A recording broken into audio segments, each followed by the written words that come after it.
Quick. Now it's party time, 20 grip. We're in here now. Let's hope that everything runs smoothly tonight. Time to get hydrated and talk about some random BMX business. And that's funny. YouTube says the internet can totally see you now. That's pretty good. What's up, Jimmy?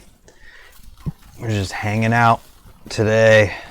No Ricky, nobody joining. Just gonna hang out and talk BMX. So, what's up with all you guys? What's up, Manny? Nice, we're getting some people in here. Holy cow, everybody's up. Everybody's in here. What's up, TM BMX? Kevin, Bo, Adam. Destiny 2. Nice. Ricky would not answer his phone, so I don't know where Ricky is. Couldn't tell you. It's okay though. What's up, Dan? What's up, Chris? What's up, Zach? Holy crap, everybody's in here. Maybe I should stream at 9:30 more often. Dang. Anybody in here ride today? We're just gonna leave this up here. Everybody spam Ricky's Insta. Yeah. That'd be funny. Everybody jump on Ricky's Instagram. No too hot in AZ. It's about to be hot in OH. I was gonna ride today, but I got to Canal Fulton, where the skate park sits between two canals, and found out that it was flooded, so I didn't ride today. I just hung out at the bike shop. Found out what your frame name was. Fit Idman 1 frame 2011. Gotcha. Got your new seat and post. Dave Mira tribute seat. Nice. I had a 5-minute flatland session. If I had a super comfy seat, I would have a 5-minute sit down session. What's up, Ayala? I'm in here because it's 114 outside. It's going to be 95 tomorrow, and that is like the hottest it gets. Nice. Learned how to gap a box. That's sick. Hey, if any of you have any questions or anything like that, or anything we want to talk about, throw it in the chat. It's open stream tonight. I did have the women in XGames in the title, but I feel like it's weird to talk about that by myself. So, yeah. Laughs in 100+ weather. Dude, I can't even imagine what it feels like to be in 100-degree weather trying to ride a bike. That has to suck. Wow. Sliders. Sliders? Are you sure you want to do a slider? Your tire's gonna melt. Yeah, with humidity, that'd be even worse. Can't even imagine what that would feel like. Come ride New York City. Man, I want to. Gotta get back out there sometime. Wednesday the 24th. What time? Because I will be busy at work until 3 o'clock. Skids are the funnest trick. Change my mind. I don't feel like changing your mind. You're not wrong. You have to fill your bottle 3 times. Hey, at least you have something really close to your skate park to refill your water bottle. Well, Chris, I can be there at like 4 o'clock if it's nice out and not wet.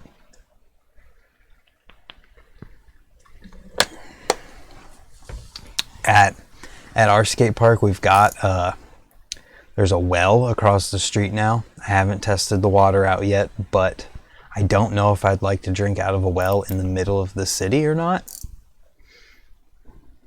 Don't know if that matters. 95 tomorrow, but humidity equals 112. Oh my God, that's insane. No, there's a creek at the trails. What's up, Cecil? There's a creek at the trails, and I would never drink out of the creek. ever. That creek has runoff from so many fields. Yeah, I already listened to the entire Sean Burns podcast on Space Brothers. It's pretty good. Sean Burns is not as weird as he seems to be on the internet. And they didn't get political whatsoever, so that's good.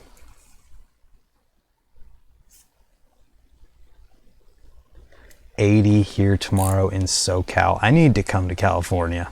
If I'm going to go anywhere, let's be honest, I need to go to LA and Long Beach and all that good stuff. But that's an expensive one. Just because we can, and just because we're having fun here. Let's see, Cleveland to LAX. August 17th through August 24th. Let's just pick random dates. Round trip, $131. What? I didn't know it was that cheap. Non-stop? Bro. That's not even that bad. I know Spirit sucks, so you have to pay like $50 for a bike. But that's like not bad. We flew Frontier when we went to Las Vegas for Interbike. Interesting. Any price under 200. Southwest. Price unavailable. Yo, $131 is not that bad. Let's be real. What's it cost if you go in September?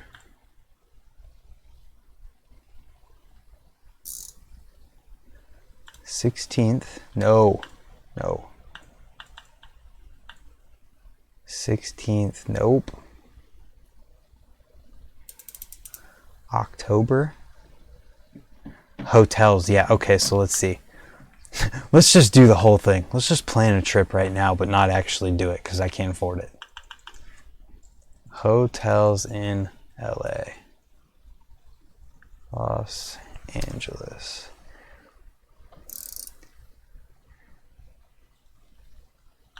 Two guests, August 12th through 16th. $52, $34. No, but for real though, Holiday Inn, Los Angeles, that can't be that bad, and that's $112. That is not bad. Guys, it doesn't cost that much. That's per night. Yes, definitely per night. Okay, so what about Airbnb?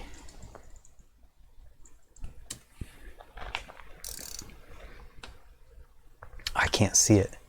Anywhere. Los Angeles. August. Let's just say. No, let's go at. No. Back up. Get rid of that day. Check in. September 6th, check out September 13th. 2 adults, please. You're proving me wrong. Yeah, I thought it was going to be way expensive. That's why I haven't even looked it up.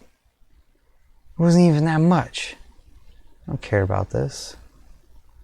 $89 a night. Are you flippin' joking? $803 total. Bro. $55 a night. Are you flippin' joking? I got a room for y'all here in NorCal, and you can finally meet Ricky's dad.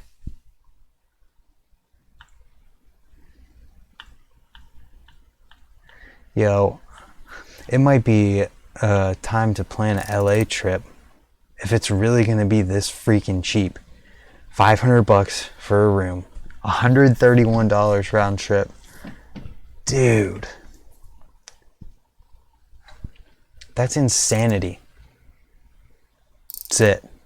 All super chat money from now until I go to LA goes to LA or goes to the LA trip.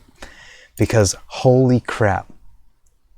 Luxury suite fountain view downtown LA with free parking.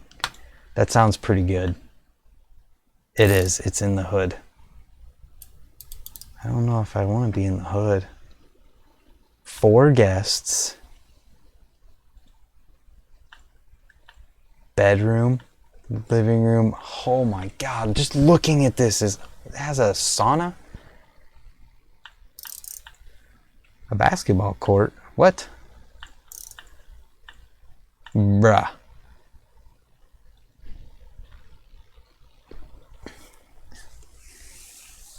$900 for a full week. Does it up the price if you put 2 more people? No. BMX in the hood, no brakes. You gotta go to the hood. No, I'm good. I don't need clickbait. I'll just make videos of what happens and that's good enough. No, but for real though, what's up, Han?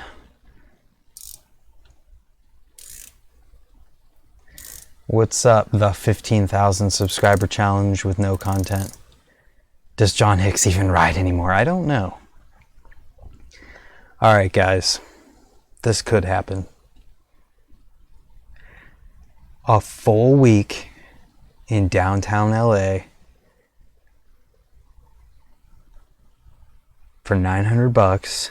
I totally need clickbait. Gimme. Oh. You get a cheap room in LA and it will be in the hood.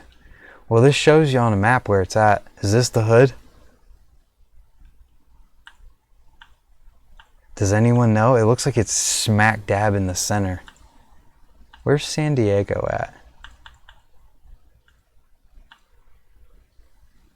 Long Beach is down there. Most of LA is pretty ghetto. Oh, I didn't know that.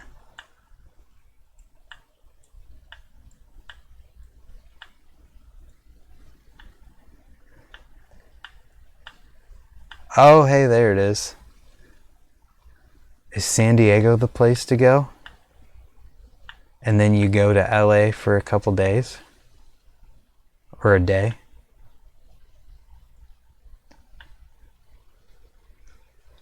You live in Orange County. Interesting.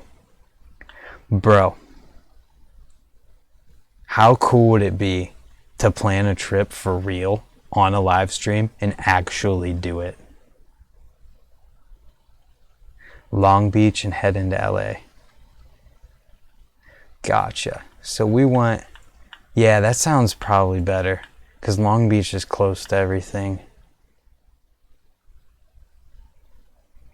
Bro, I wanted to go to California forever. Alright, let's try Long Beach. Let's see what we can find. Dude, I would go to all the coolest places. Dates? I can't see again. Let's say 6th through 13th again, because that seemed okay. Let's see if we could get 4 people.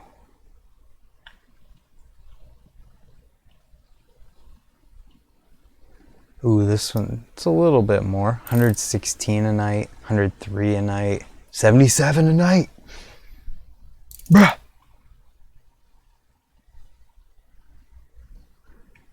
The coolest place is the OSS store.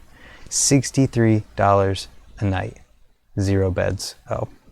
Yeah, I knew about that. Where's the map view?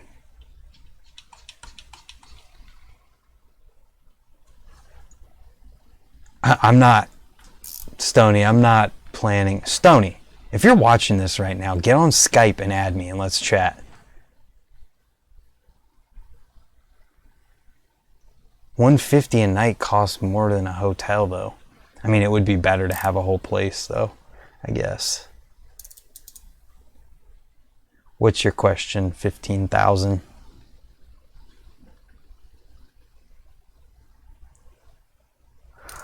Guys, this might have to happen one day.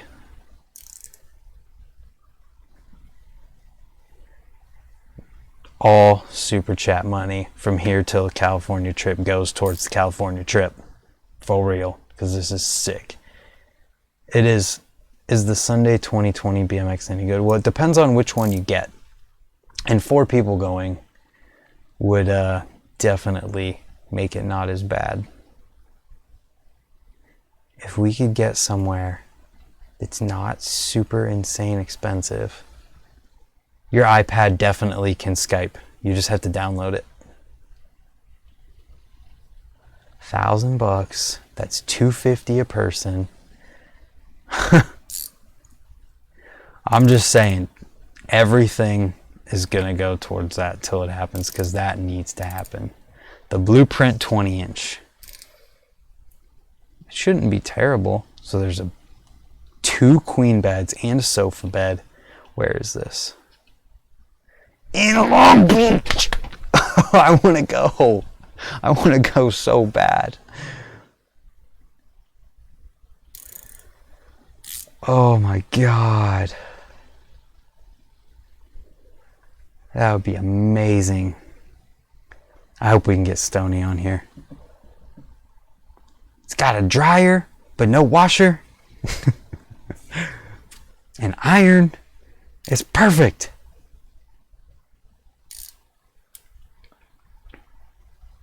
No, but for real though, isn't that like exactly where you'd want to be? And then look, the beach is all right there.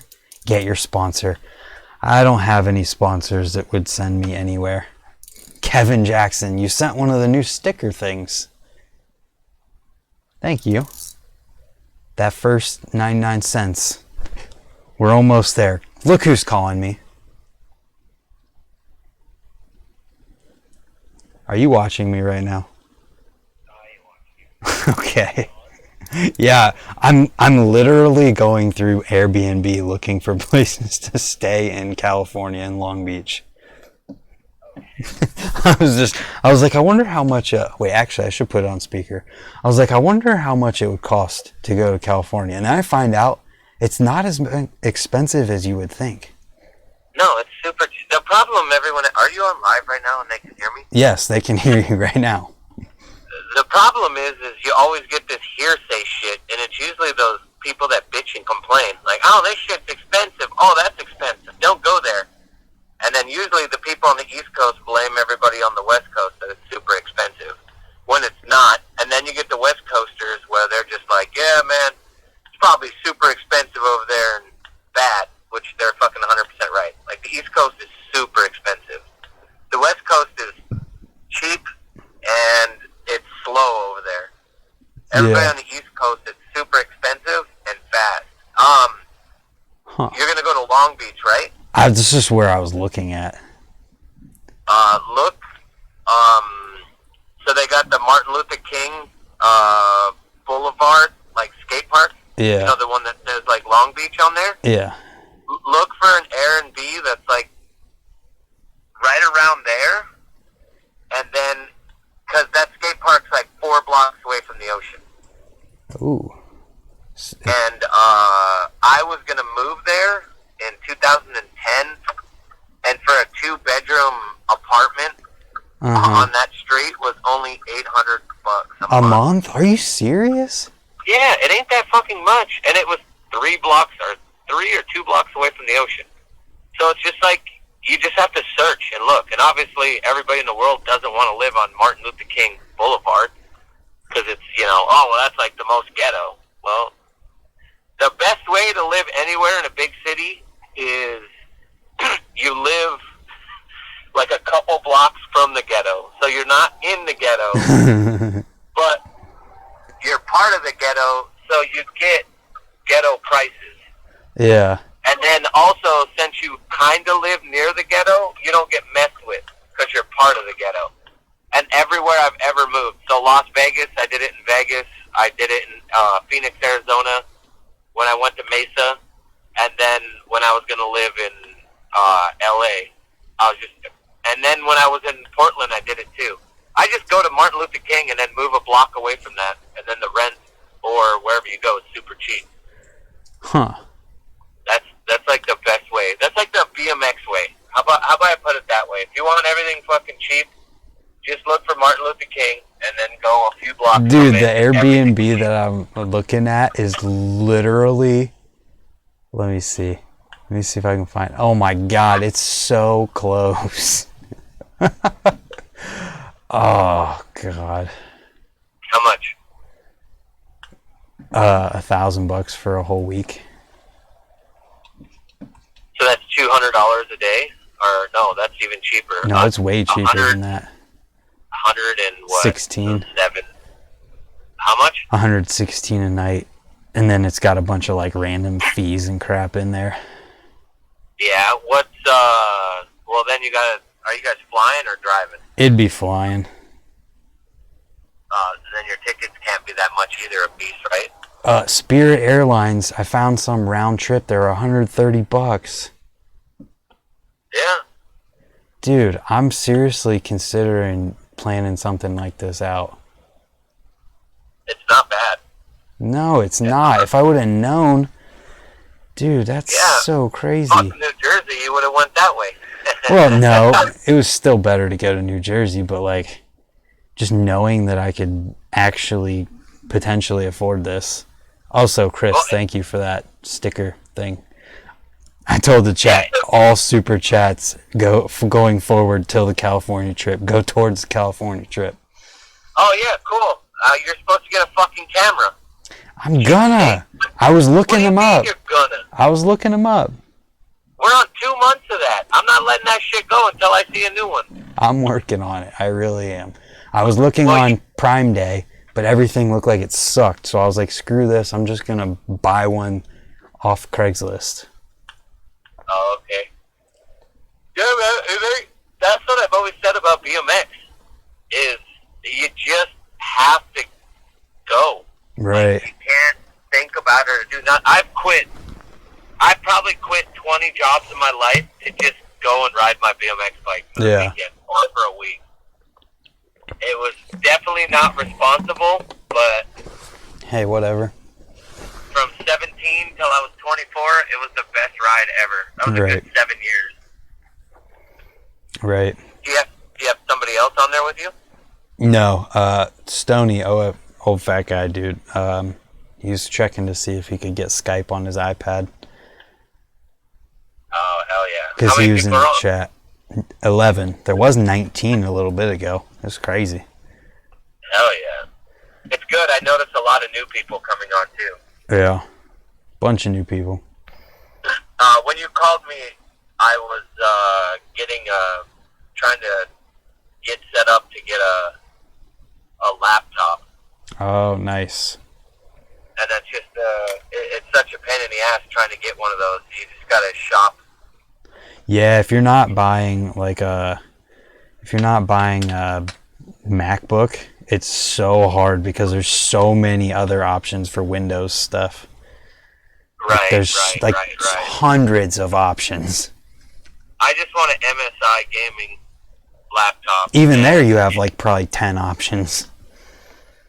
Well, I tried to do that Prime Day thing or whatever not, and the laptop I wanted for the laptop I wanted was $2,000 on that Prime or whatever not. Yeah. That Prime Day.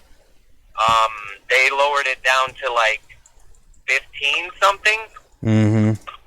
I found one at Best Buy for $729, and I got more gigs. Nice. So I got saved $1,300 on that, and then got a 3-year warranty. So sweet. now all it is internet, because every single time we Skype or do something, I have the worst goddamn internet there is, known to Jesus. You'll be able to plug directly in from your box to your laptop.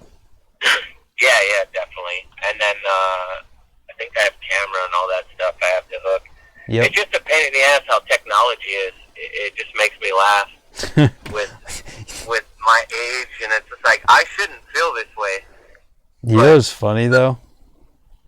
Talking about technology, I'm talking to you through an iPhone right now, and you're going through my microphone, which is plugged into my computer, where I have another iPhone plugged in for my camera.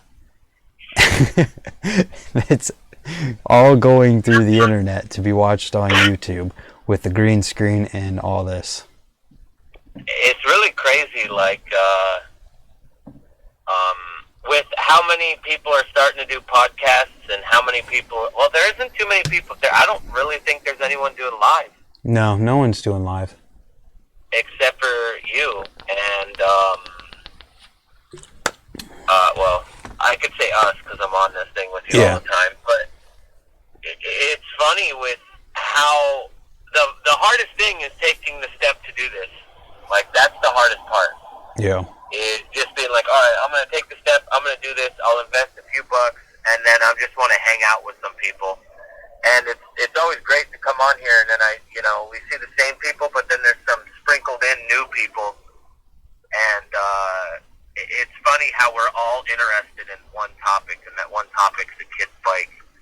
And there's just so much shit to do with the kid's bike nowadays. Right. Pretty awesome. It's pretty awesome, though. Yeah, how long you been streaming? Already 2 hours? No, half hour. I started at 9:30. BMX for life is right. You're trying to go ham. This is late. Yeah, well, I had a bunch of stuff I had to do.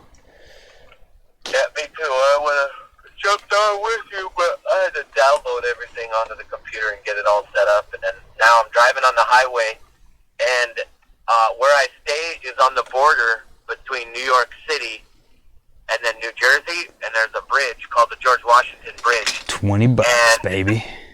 Yeah, $18 to go across that bridge. But the shitty part is everybody is trying to get into New York, and it's just so congested to go anywhere over here. So a ride, like it's literally 3 miles from my house to my woman's house, and it literally can take anywhere from 30 minutes to 2 hours to go 3 miles. Yeah, it's crazy. You know, it would be faster to ride my freaking bike over here than it is to freaking drive. Because it's just so shitty with that. What are you going to do? God. Man, can't do nothing about it. Can't do nothing about it. Has Tim Wedd been on lately? Nope. Better call your boy up. I don't know which one it is. I've had guesses of who it is, but I've been wrong, or they've been saying I'm wrong. But it's just so funny. I haven't really noticed anything from them. Who's all on? I'm curious who's on. Kevin Jackson, Dan Milikovich, Joey BMX, NMB. Not my bitch. Yeah. That's what that stands for. Nathan Anderson. What's up? Etard Adventures. Okay. Got a bunch of people in here. That's the last few people that have jumped in. Chris CK, as always. That Gold? Yep. Gould? 20 grip. Yeah.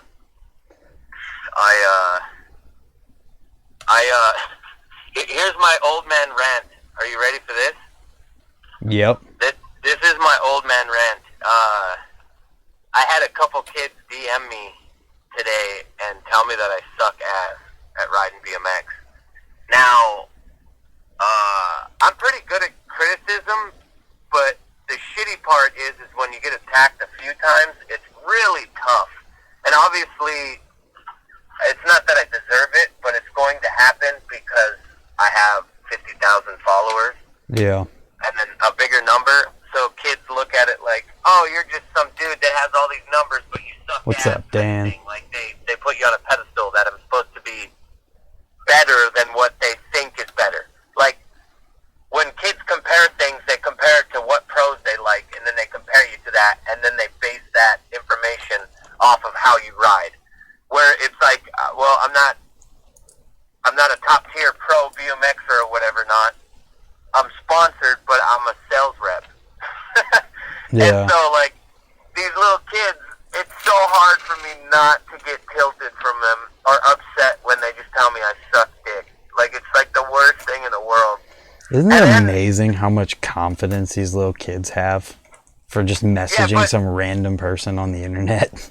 How about how stupid it is that I pay attention to that? Like, I should just brush it off and not pay attention to it. It's so hard not to. Right, and then I just go and I'm like, all right, I'm not getting hated on as much as freaking Austin Augie. I'm not getting hated on as much as Nigel. You know, all those guys, and it just makes you wonder, like, dude, how do those guys have such thick skin? But then at the same time, it's just like, I go, and then I get bored. I'm like, all right, well, if I suck dick, let me look and see what this kid does. And then you watch it, and the kid just has a photo, and it's always just a stupid photo of him, like, throwing up a peace sign, and he's not even riding his bike, he's standing next to it. Right. And there's nothing riding in it. Right. You know, and then I'm just like, Jesus Christ.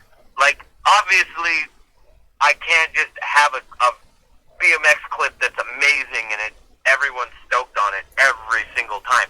I put a new video that hasn't been seen of me riding my bike every fucking single day. Yep. Every day, I post something new that's on there. Like yesterday, I was like, well, SE gives me bikes. How about I put a little video out for them, right? Yeah. So I went and did like a nose bonk, nose wheelie, and then SE posts it, and then these kids are like, fuck, anyone could do that. Light work. And then I'm like, oh my God. And then a kid's like, that was the shittiest edit I've ever seen. And then I'm like, it's not an edit. It's just posting clips. It's not a nose bonk. It's a nose wheelie on a 26 Fat Ripper bike with no brakes. Like, there's none of those fucking kids are doing it. I'm the only guy that rides brakeless. I was riding that thing chainless. But I don't know why I allow it to bother me. But it's the same thing as you. When you get hit for your hair or how you dress or how you ride. Right. Somebody's calling me in on Skype right now. Yep, yeah, Skype it up. Now you got 17 things because I got to hang up here soon. Okay. I don't know how to accept this on my computer. It's not coming into my computer right now.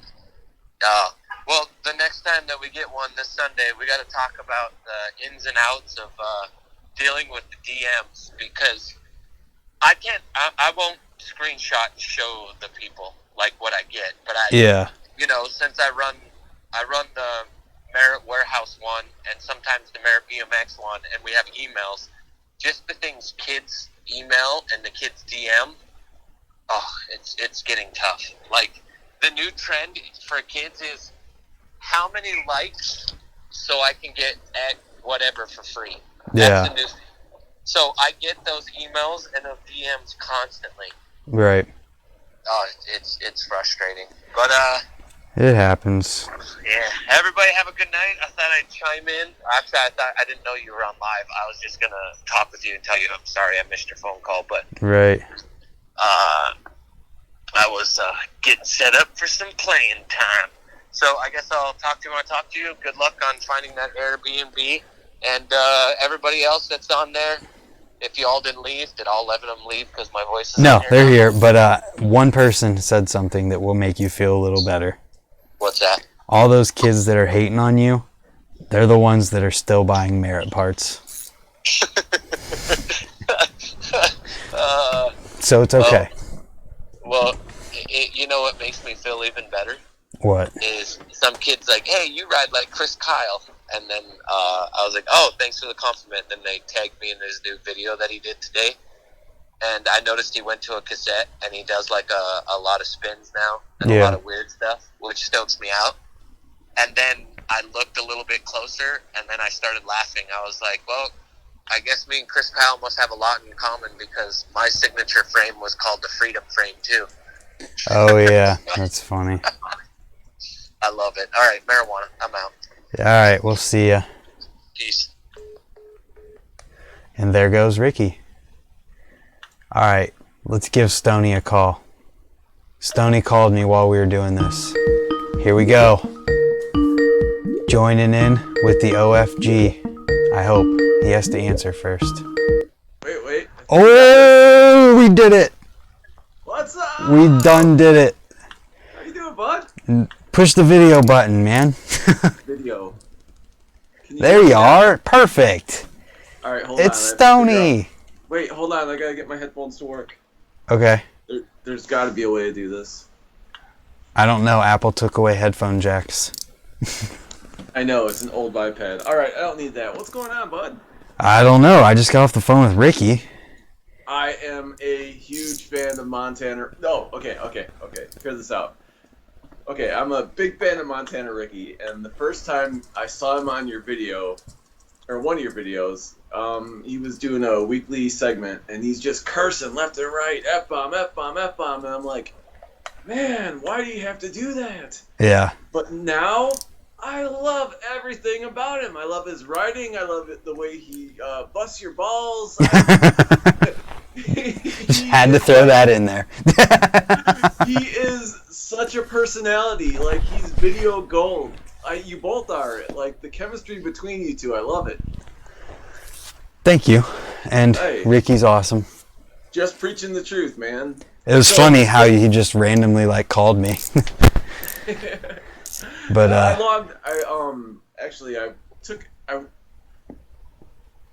took a short nap, woke up. I'm like, I can't go to bed this early. It's only 8 o'clock. And, Yeah. I mean, that's a telltale sign of being old. You go to bed like before the sun's down, and you get up before the sun's up. I don't want to be old, but I went to bed and woke up and saw you online. I'm like, okay, Brant.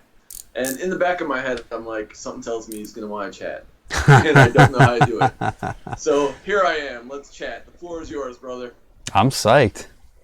I just saw you in there. I was like, hold on a minute. If he's got time to be here this early, he's got time to stream with me. Can you hear me okay? It's perfect. Awesome. I know I look like a potato because my camera is from 15 years ago, literally. You look like a rock star. Yeah. So why are you going to California? Just to I'm not actually going to California. That was just like to look. I was just curious to see how much it would cost. And then I found that it was actually kind of reasonable. So it might happen eventually.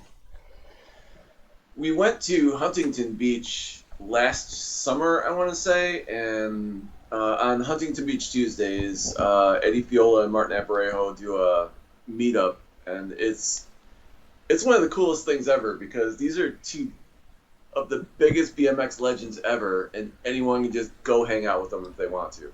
And, Yeah. That is cool.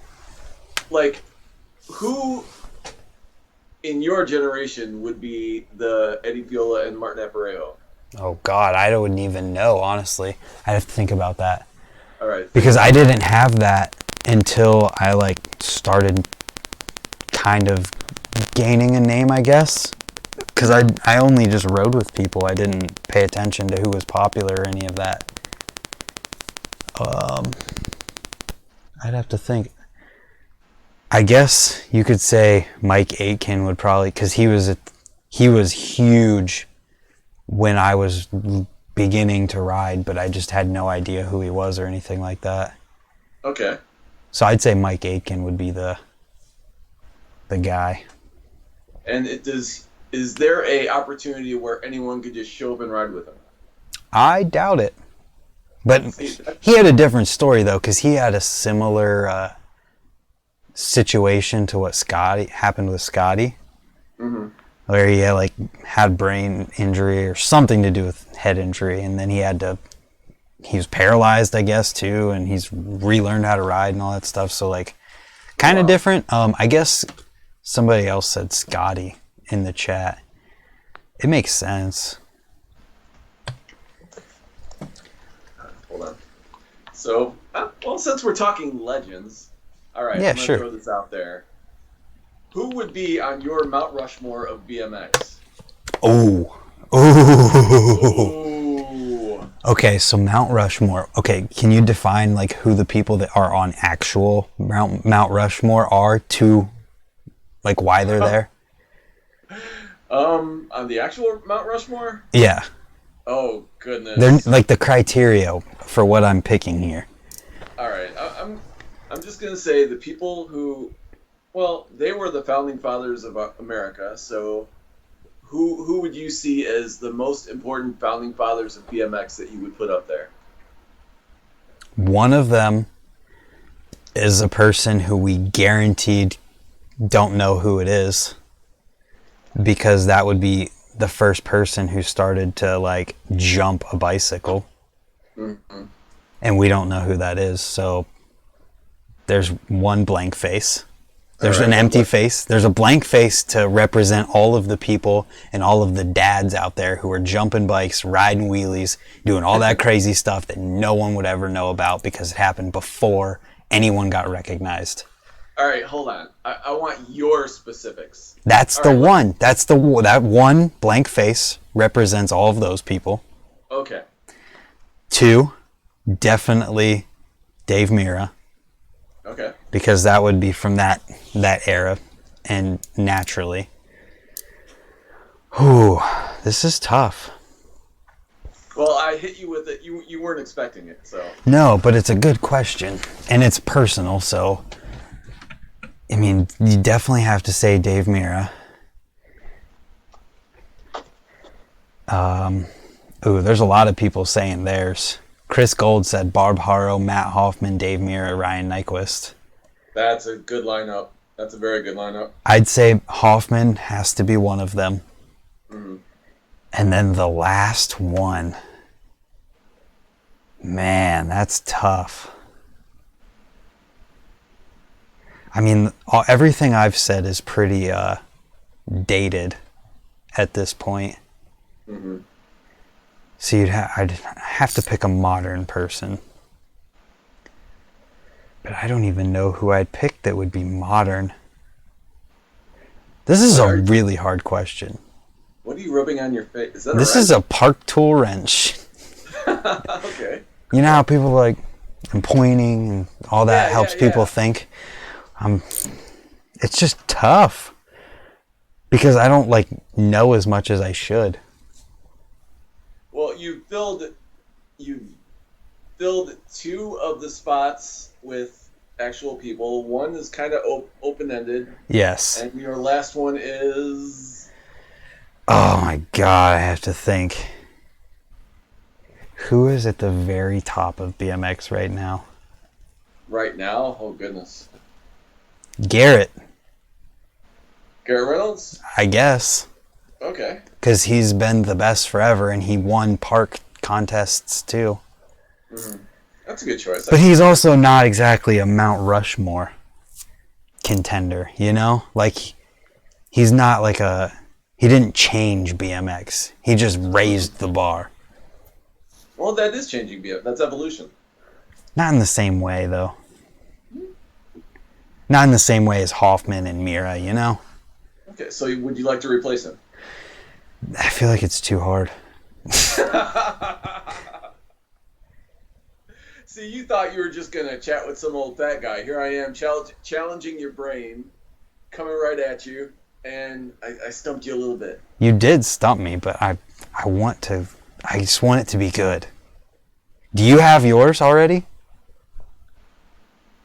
I didn't think about it before I asked you that, but definitely Bob Harrow. Yeah. Matt Hoffman. Yeah. Okay. You might know about this, you might not. If you rewind way, way, way back when, before even I was around, there were those Asian ladies on what looked like 10-speed bicycles. Yeah, okay. And that was long before you saw Bob Harrow doing anything. Yeah. How do we not know about them? Right. Like, they should be, like, on the tip of everyone's tongue. So yeah. I'm going to say that person, or those people, because they still do it as an art. Yeah. That last slot,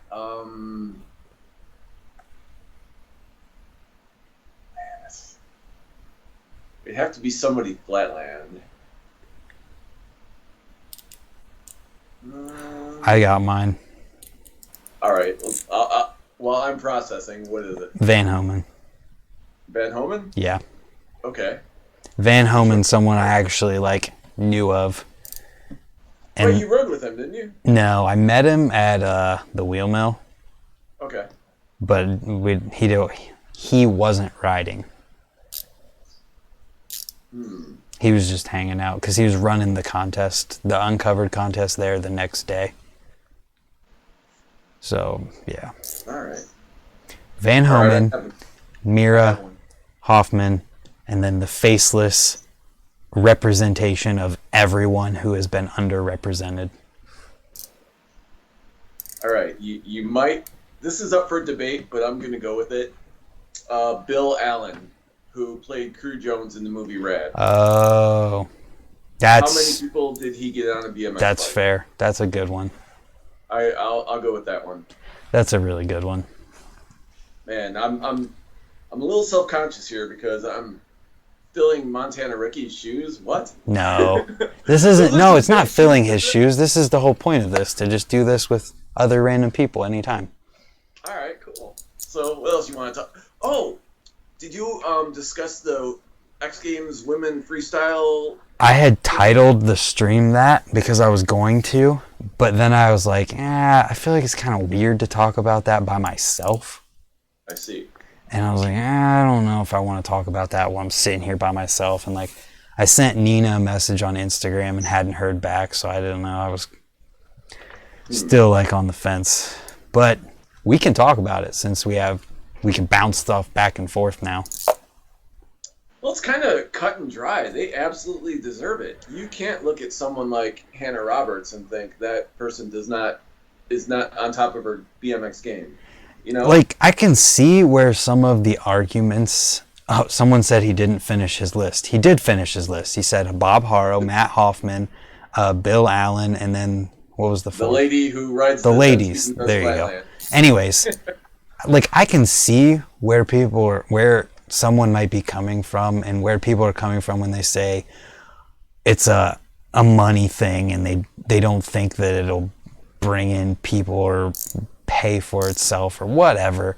I can see why someone might think that. But then, like, I don't know about specific examples, but hasn't X Games tried some pretty off the wall and stupid stuff in the past? Yes, they used to have bungee jumping. And I'm not saying it's stupid. Wait, what's that face? They do. They would try bungee jumping, but they won't try women's BMX for 1 year. They had. This was like when it first started. Sky surfing. Yeah, they had sky surfing. What is sky surfing? It's you jump out of a plane and you spin, and I don't remember. Listen, Linda. Listen. If I've never heard of something, why would they not give something that a lot of people know exists? Like, right. I've never even heard of sky surfing before, and it had a chance. If you think about it, like, bungee jumping was hot for like maybe 2 years tops. Street luge. Oh, that was badass to watch. I'm sure that was probably insane. They went to San Francisco, and it was just unreal. Like, wow. The speed, and they're just laying down on this, basically a skateboard. Speed climbing? That's what Chris Gold said. If it I don't remember that happening. I'm not saying it didn't, but I don't remember it. Barefoot water skiing? Okay, that just sounds crazy. So that's just perfect examples of, like, are they really that turned off from trying something new from those retarded things that they tried in the past? Like, none of those are, like, every single one of those things mentioned except street luge is a huge jump. Like, it's not just like, oh yeah, that makes sense a little bit, let's try it. No, that is like, oh yeah, let's organize jumping out of planes for TV broadcast.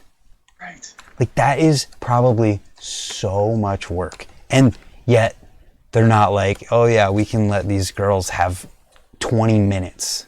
Girls Jam, top 6. Top 6 girls for it. Park. It's not like they have to build anything. The cameras are already set up. Yeah, that's kind of... It's like a done deal. That just, like, when you break it down that way, too, it almost feels like there's, like a reason or something. Like someone has, like, you know what I'm saying? Yeah. Like, there's no, like, real reason, but someone has their reason. like, I respect all of the X Games athletes and everything they do, but X Games was built on pushing the edge on things no one else knew about. Yeah. And just freestyle out of the box, push it as far as you can. And women's freestyle is still new. Like, it's been around, but, like, it's never been to the level of skill it is now. You know? Right. So why not give them an hour? Just an hour. Like, but I'm not in charge, so you're right. Maybe they do have their reasons, but the impression I'm getting is,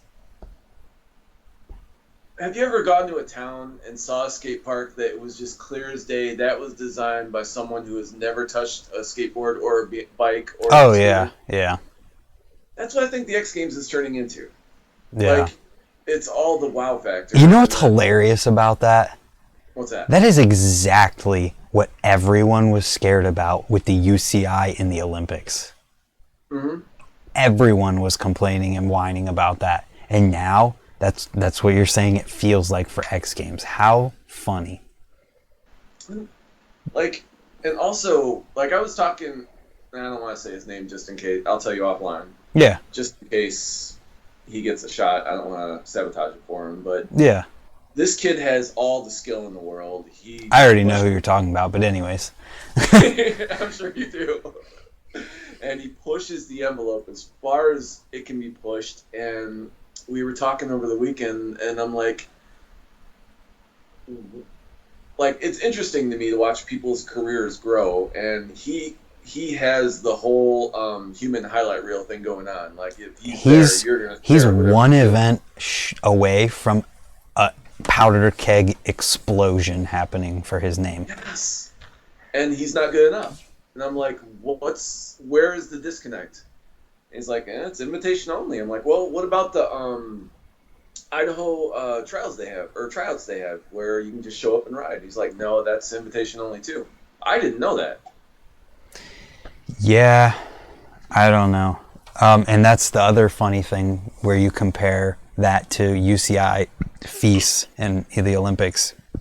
Anyone can go and try and be in FIS to get UCI points and then be in the Olympics.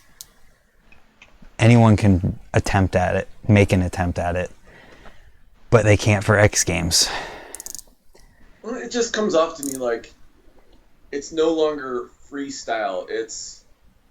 Of course it's not freestyle. Look at all the people who are in it. No, I mean, it's the opposite. Look, it's figure skating. Yeah, you're right. Tail whip, bar spin, 900. Every single run is kind of similar. Where how will you ever see another Dave Volker if they won't let anyone go outside the box? You know. It's and you can't blame the riders for that. Oh, not at all. I blame the format for judging. And I don't blame the judges. I blame the format. I did a whole entire live stream about this one time because it's not the riders, the judges, or the contest itself. It's the fact that you have to be perfect. You cannot mess up whatsoever, and that just doesn't lend to creativity whatsoever. It's too bad.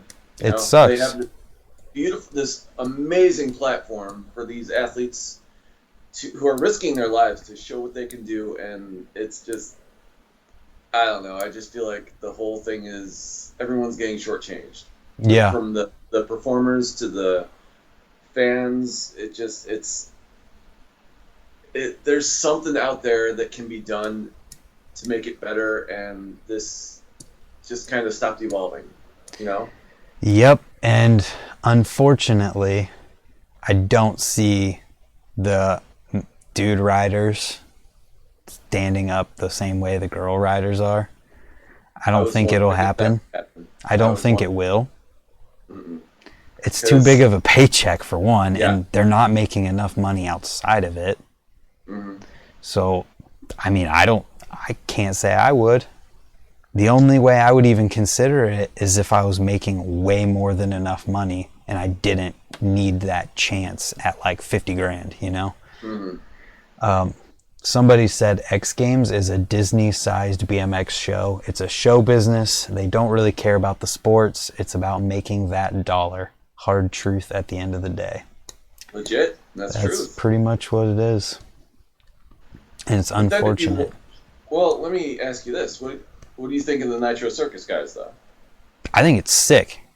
At the same time, that's also a show. Mm-hmm. But they're also pushing their own envelopes at the same time, too. Yeah, does it seem to you like Nitro Circus is what the natural evolution of X Games should have become? No. No? I think, did you pay attention to any of that Toyota Triple Challenge contest that Trey Jones helped with the ramps for? It literally just looked like a bunch of ramps thrown into a parking lot with shipping containers. Oh, I can't say I saw it. That is what needs to happen.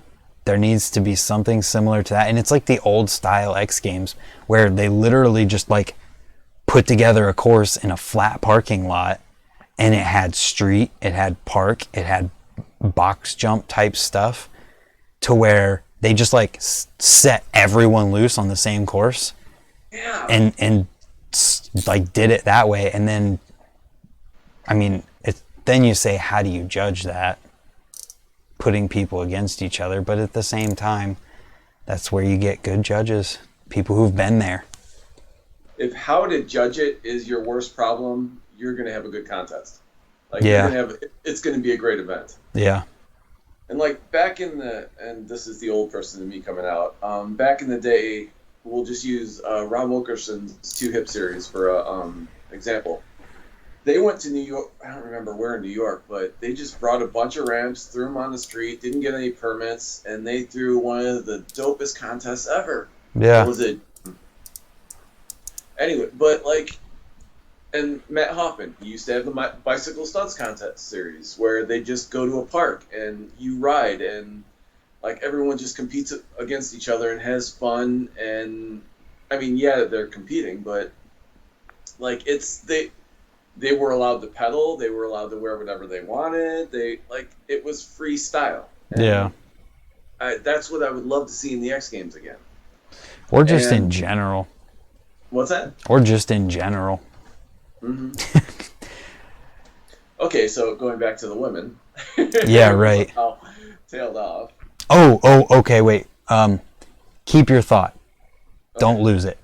Won't lose it. Because someone said something that is exactly what we talked about previously. I can't remember if it was with Nick Bruce or if it was I think it was with Nick Bruce. 3 judges, 3 different criteria. That is what I think is a great way to do it. So you've got one judge who's looking at, let's say, how well people are executing their tricks. Mm-hmm. That is all they're looking at. Then you've got another judge who's looking at the level of the tricks. That's all they're looking at. Then the last judge is looking at things like course usage and like height. Something, so that you've got 3 different people who are looking at 3 different things, and then you take those scores and those get combined together to figure out who did the best, really. Mm-hmm. Make it less subjective. Right. We're fantasy booking here. Well, I mean, dude, ask Victoria how many times I've talked about things and then exactly those things happened. Just give me a for example. Oh, it was just the other day. Oh my God, I can't remember right now. I'd have to ask her. It was literally just the other day. I was like, this happened, and I was like, weren't we just talking about that? But I can't remember off the top of my head. That's all good. Regardless, it makes sense. Regardless. What was your thought on the women? It's kind of discouraging. Like, if I were a female who rode bikes just as good as anybody else, and like, they deserve a shot. They totally do. This is the only place that they're not getting it. Yeah. But it's the biggest state, though. Yeah, it also just happens to be like the only one that's on TV. Mm-hmm. I don't know. I feel like I said this to someone in a direct message the other day. They were talking about this. I was like, either this is where X Games flips the script and tries to play the good guy and is like gives them a spot and it's like, oh, whatever, or they're just gonna look really bad. Someone was posting screen caps. I don't know if it was legit, but it was like quotes from the X Games. Those quotes all came from Nina's caption on her post. Okay. Nina put those exact quotes in her caption, and she seems to be the one who's the connection between these things. I'm not sure. Right. But yeah, I saw those quotes like, it's not our job to grow your sport. No, you're right, it's not. But can you imagine how good X Games would look if they created a female version of Dave Mirra? Right. You've But seen... now they're What? in a lose-lose situation now, because if they put the girls in, it's going to be pretty obvious they only did it because of political pressure. Yeah, well, But sometimes they deserve to be there. sometimes that's better than no. This could also be something that takes down the X Games, believe it or not, in this day and age. Wouldn't that be crazy? That would be insane. Man, I've heard some stories though about how like rollerblading got kicked out of X Games. That's another thing. Rollerblading was in X Games. Yeah. If you want to hear some like messed up stuff, find somebody who knows about how rollerblading got kicked out and ask them. All right, what do you know about how rollerblading I got can't kicked get out? it. I can't justify it or tell the story very well, but it's like a crazy story where it's like companies buying other companies and then kicking them out that way. Wow. Like super insane stuff. X Games is owned by Disney. Wow, I didn't know that. That would make a lot of sense. Are they really? I don't know. If they are, that's crazy.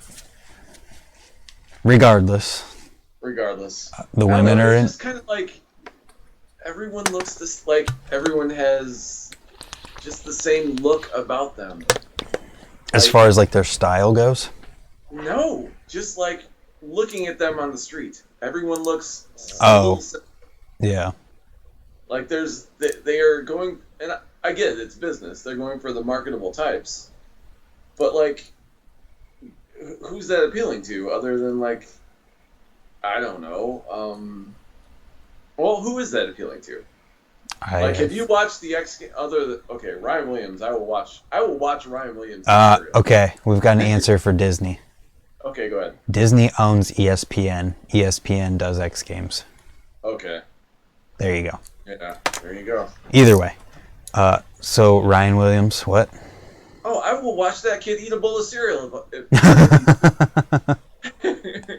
That's funny. But like, he doesn't have the I don't think he has the look that everyone else has, but he has the undeniable talent. Yeah. That you can't ignore him. Right.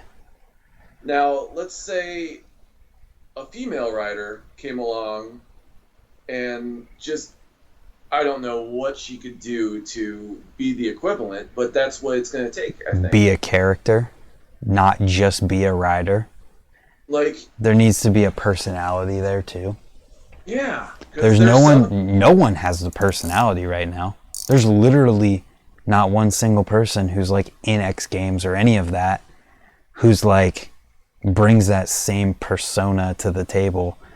Mm-hmm. And I think the problem with that and the hardest part of that is the fact that it can't be fake.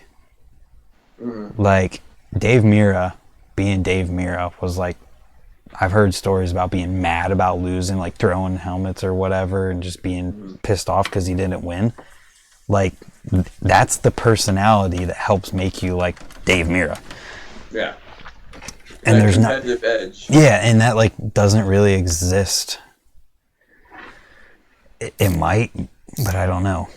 It doesn't exist to that extent. Yeah. And I don't know. On Vert, it kind of did, and Mega Ramp, Did. I think it does, Yeah. because you can see But those guys are all older, and they're from that time period. Yeah. They're from the same period of time. One thing, too, is, like, I thought about what if X Games created a female version of Dave Mirra? Just look at the, like, pop culture icons that are women right now, or teenage girls. Like, do you pay attention to any of that? You would be amazed at the things I am completely unaware of. Oh, it's just terrible. Like the Catch Me Outside girl. Like, stuff like that. Like that Whoa Vicky girl who's just yelling and holding money. I don't think she's popular anymore. But like that little girl who that Whoa Vicky person I just mentioned would hang out with and just like flaunt their money around that wasn't like, I don't know if it was really their money. But they would just be yelling at the camera and all this stuff. And like that is what girls have to look at. How about X Games creates someone for girls to look up to who's one, an athlete, so that's healthy, and two, a good freaking example. Mm-hmm. I don't know. Apparently that potential isn't there or worth it for them. I will use Hannah as the example all day long. That young lady is such a fantastic human being. She's just a really nice person. She's got the talent, and like, she deserves to be on the big stage. She deserves demos too, but she also deserves to, like, okay, this is who I am. This is everything I do. I want the whole world to see it. Yeah, I just don't think she's like. What am I trying to say? She's not the cookie cutter, marketable. Not cookie cutter, like not outgoing, but like she's too quiet. You think? It's what it seems like. Her very well. I don't really know her either, but from what you see, like I feel like if she wasn't quiet, you would know like more. You'd see more, I've seen her in contests and stuff, and like you see her get excited and all of that. But like the people, like the Dave Mirra type people, they put themselves there. Like they just, I don't know. Dave Mirra was a perfect storm of personality and talent thrown together. Yeah, I agree. Did you ever meet him? No. I met him once, and it shouldn't have happened. I used to go to Scrap Skate Park. Used to be called Four Wheels Out. It was a pretty big deal in Chicago back in the 90s and early 2000s, and I was trying to figure out how to ride a mini ramp, and there's this dude just tearing the entire place up, and like you have to notice when someone's doing that, and I'm like, wow, that guy's just out of this world. And then pops up on the deck, and it's this little kid. And he takes his helmet off. I'm like, oh my god, Dave Mirra, what's up, dude? And he couldn't have been any cooler. That's but awesome. He was like, I was lucky. Like, that shouldn't have happened. But the stars lined up. Yeah, they did. And now I wish it would happen again for a lot of reasons, Right. I would love to pick his brain. Just talk. Like, have you ever heard an interview with him where he talks business? Oh, what was that podcast? I don't remember. There was a podcast I listened to. It's probably about 2 years ago, and he was going into numbers and business and the way he looks at competition. Yeah. It was just a fantastic listen. Very worth looking into. I wish that more BMX people would talk about that stuff. It's different now, though, because... Yeah, because no one's making any money. That's exactly it. It sucks. Like, he was $1 million rider, and, like, there were quite a few of them. Now there's... Jeez. Is there any? Maybe one? Maybe two? wonder how much Dennis McCoy makes. I doubt he's making $1 million a year. I doubt he's making $1 million, but I really hope he's doing well for himself. Yeah. Who would he even be possible to make $1 million a year? Who even has that? That's opportunity for no one really, but it's opportunity for someone to just show up on the scene and know how to say the right things. And it would freaking save BMX right now. But I don't think the powers that be want that. No, because you aren't allowed to make money. You're not allowed. Mm-hmm. You can't do it. We don't like it if you make money. You're not cool. You gotta be pure and core. Yeah. Can't take all of the corporate money and pump it back into BMX. What the hell are you talking about? That bothers me about business so bad. It's just like, how much money do you need? And what you don't realize is if you invest some more of it, you'll get more of it. Just do it. Yeah. Like someone like, and we've had discussions about money here and there. Like someone like you, there is no reason a big money company shouldn't be following you around and kissing your butt, because you bring a lot to the table. And I don't know, me as an older guy watching, it's just it's hard to watch, you know. Like you have, and I'm using you as the example because we're having a conversation. Mm-hmm. It shouldn't be that way. You should show up to an event. Hey, we like that kid. Let's put our clothes on him. Hey, I have their clothes on him, but I can wear a patch and earn more money from this other company, Oakley or Vans or. Well, I'm dating myself by saying Oakley. I should Doesn't matter. But it's just that could all still happen. It just needs like someone with the means to come along. You know what the freaking problem is? There is someone who's doing that. His name's Nigel Sylvester. And all of BMX hates on him for it because they're jealous that they can't do some bunny hop bar spin 180s and make as much money as him or be a Mercedes brand ambassador. Mm-hmm. He's not core. He's not doing grinds down rails to do that. All he has to do is bunny hop bar spins. Well, guess what? It's working. It is.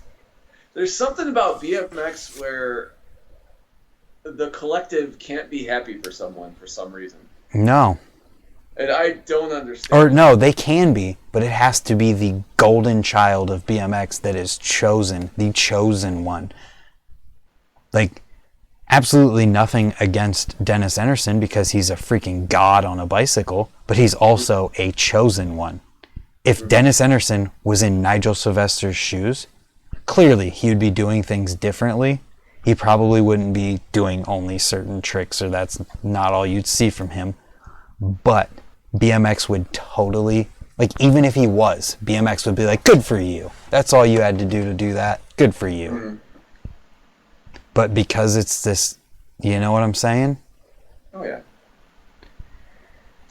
But, like, I think the companies are protecting themselves by doing that. And one reason is, all right, let's say I run Stoney bikes, and Brant Moore is the hottest free agent on the planet. Okay, Brant, come on over. I'm going to drop buttloads of money. You're going to be my guy. I'm going to push you to the top. You're going to be a household name. Okay, I make you a household name. And then someone comes along and throws more money at you that I can't afford to match.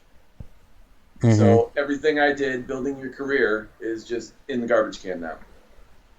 You know, so like from a business point of view, I can understand why companies would see things that way. It doesn't make it right by any means, but I understand how it happens, you know?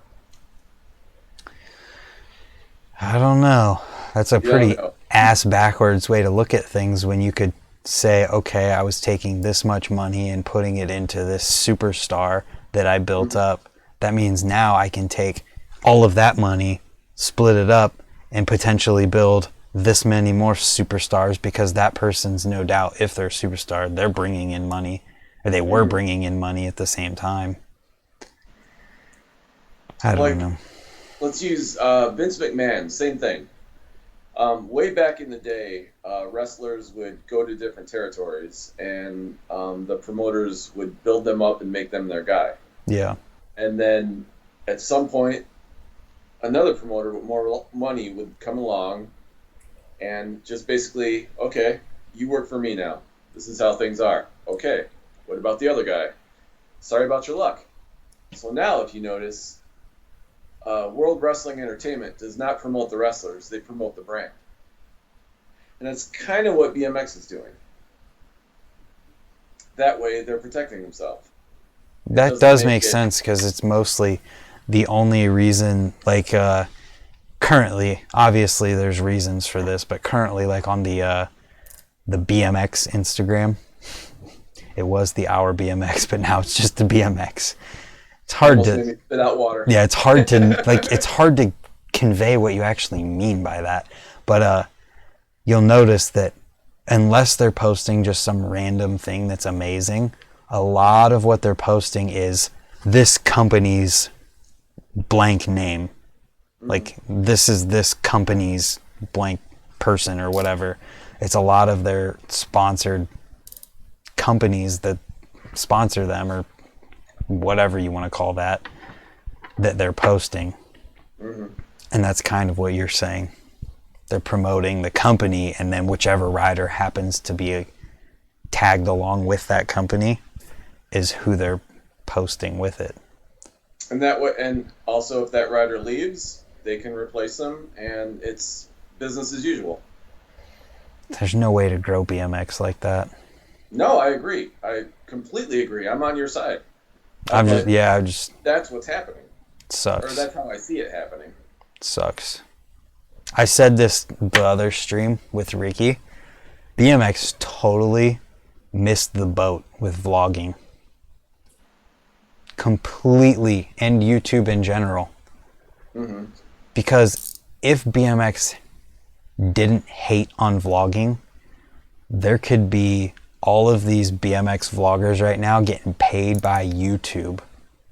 Tons and tons of money by YouTube that could be going towards BMX that wouldn't be coming from BMX.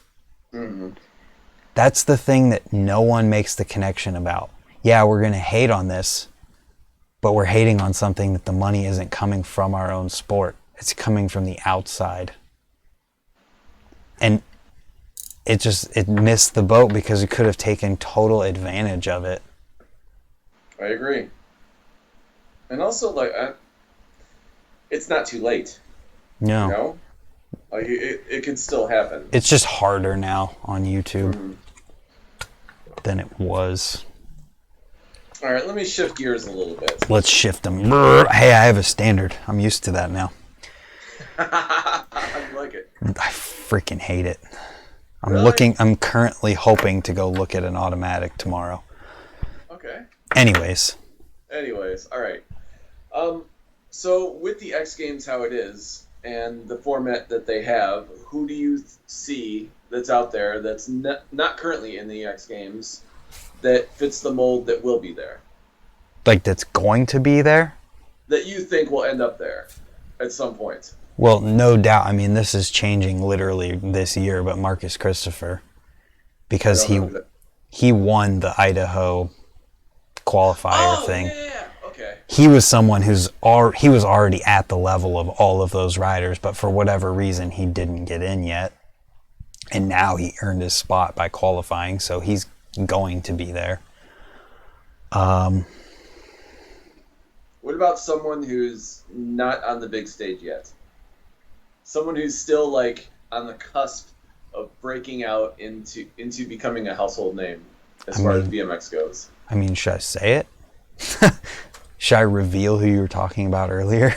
Oh, I will not say if you are correct or not correct. You know I'm right. It's Jacob Thiem. This has all been talked about like by countless people at this point. But he, I mean, Hold on, back up. What? You're wrong. I'm wrong? Then it's You're Chucky wrong. Covey that you were talking about. Because those are the only two that were there that I would even like guess. So if it's not one of those two, then I am way off. All right, I will say You're not way off. Anyways, though. But like Jacob, oh my God, that kid is he's the perfect fit for X Games. And like watching him ride over the weekend, I'm amazed he's not there yet. Like he has the look. He's a really good kid. He has the personality. He's got the talent to back it up. It's probably mostly because he's in Nebraska and not easily accessible by these companies. Mm-hmm. If he lived in LA or anywhere near LA, he would have already been there, or Austin. He would have already been there like last year. Just because the ease of access to him for anyone to make videos and pictures and meeting companies and all of this stuff would be that much, it wouldn't cost a plane ticket every single time. Mm-hmm. And that's kind of like, obviously it seems like he's going for a different route, and it's just harder. It's a harder route. I hope that we don't see it. Like, I hope that it doesn't cause it to fail. I really hope it doesn't. But there's potential that it might.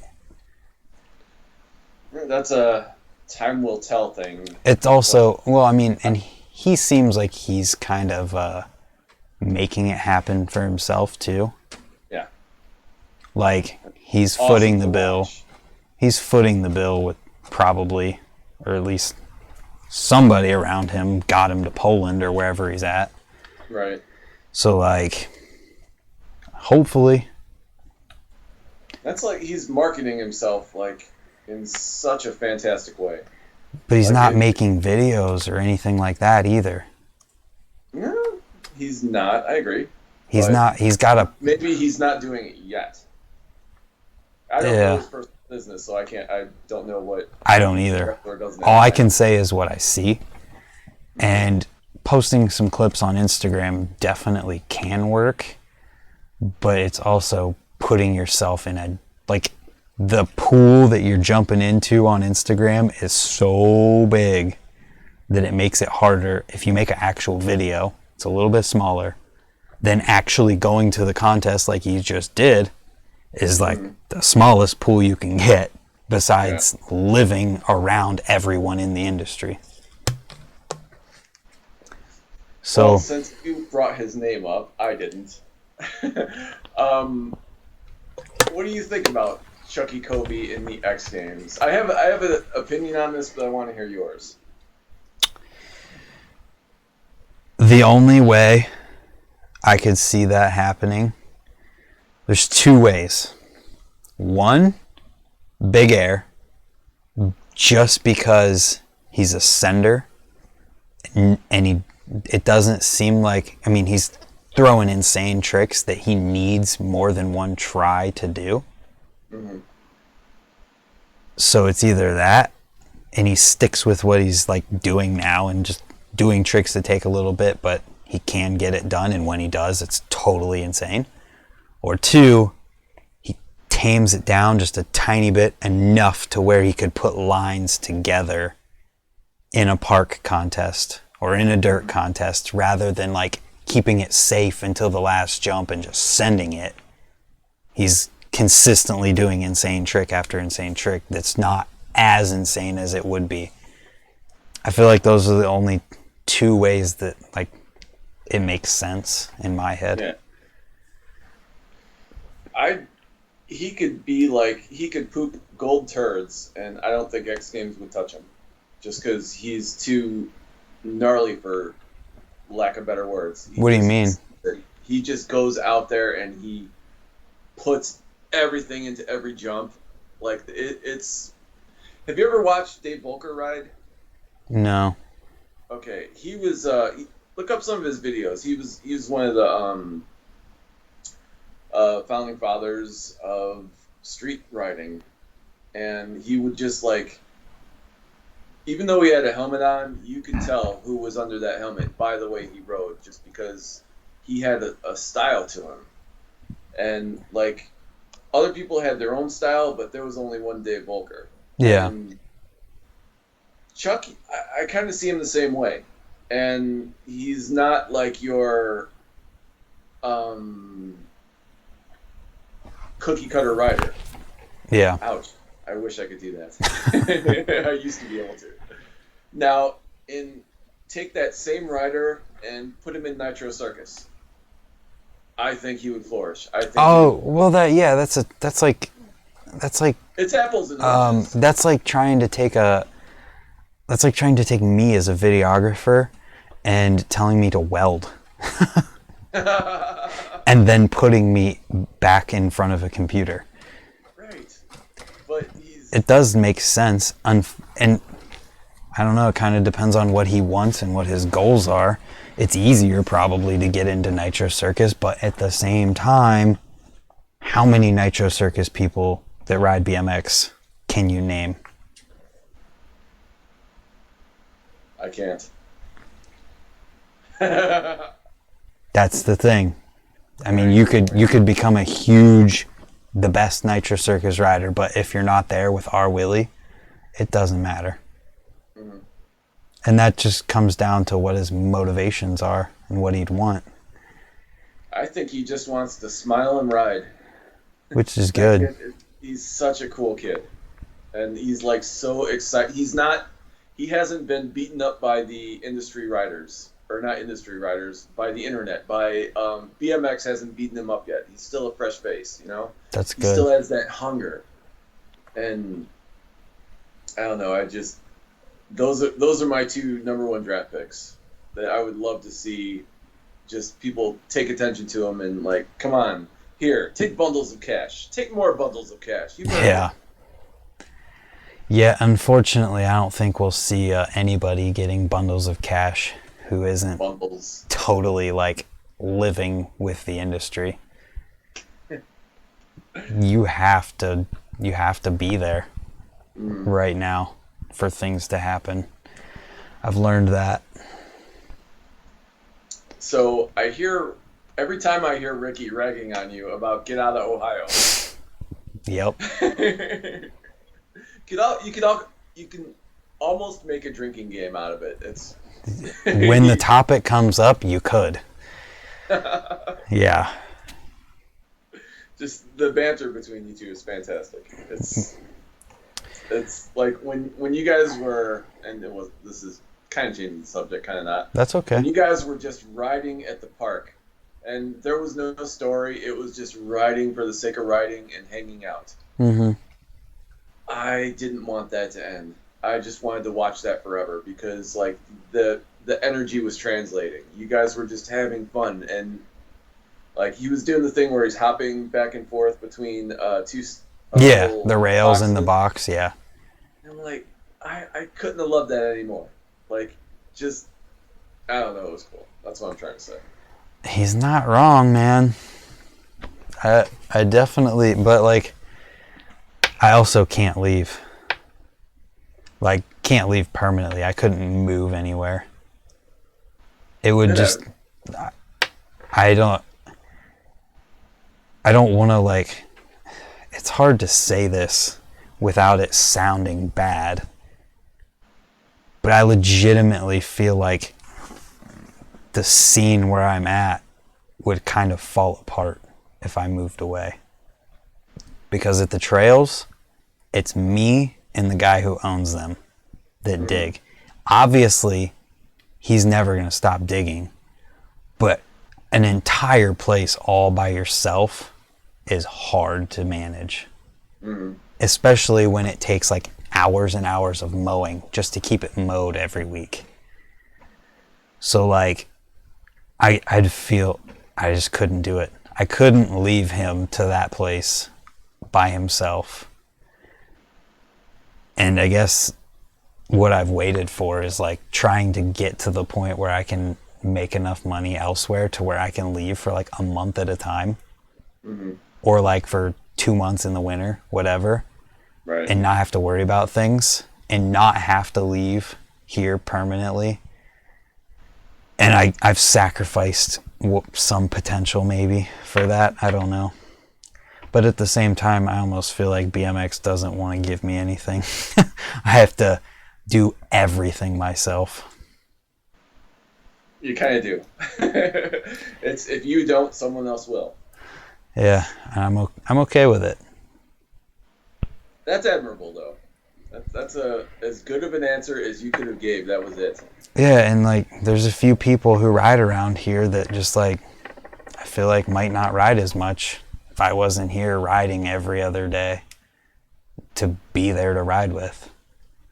And what really did it for me is whenever I went to school in Columbus and kind of watched it happen, to where when I came home, there was a bunch of people who were riding when I left who weren't really riding anymore. Or things like slowed down a lot. And it was just like, damn, did this happen because I left? Or did it happen because they also started school and got girlfriends and jobs? No, because everyone that I rode with there's only like 2 other people my age. Everyone else is older than me. Already graduated out of school, doing what they're doing. Yeah, let's see. Aside from like my high school best friend who rode sometimes, there was only 2, 3, 4. Okay, there's an okay group of people that were my age, but the biggest majority is people from the generation before me. So people who are like 30 now.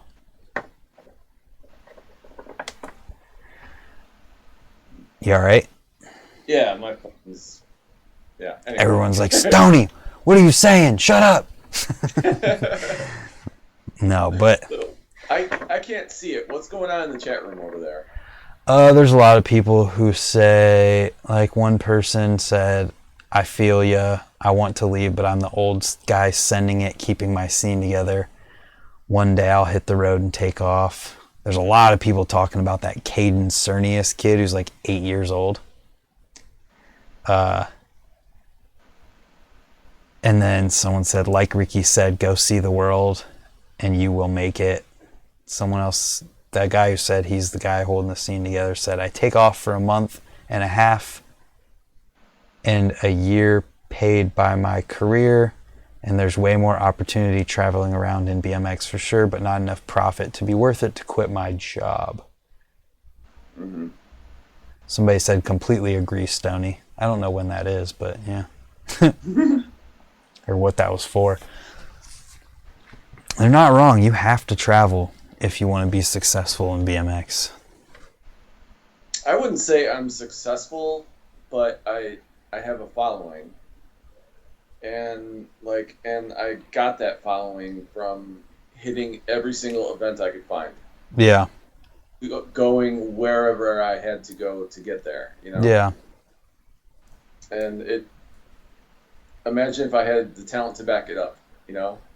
Like if I wasn't gonna be 45 years old, like, I don't know, the what ifs in the back of my head, what I could have done. I feel like companies need to invest in people like you, though. I did that whole entire live stream about that, too. It's like, there might be more people who are older getting back into BMX than there are kids getting into it in the first place.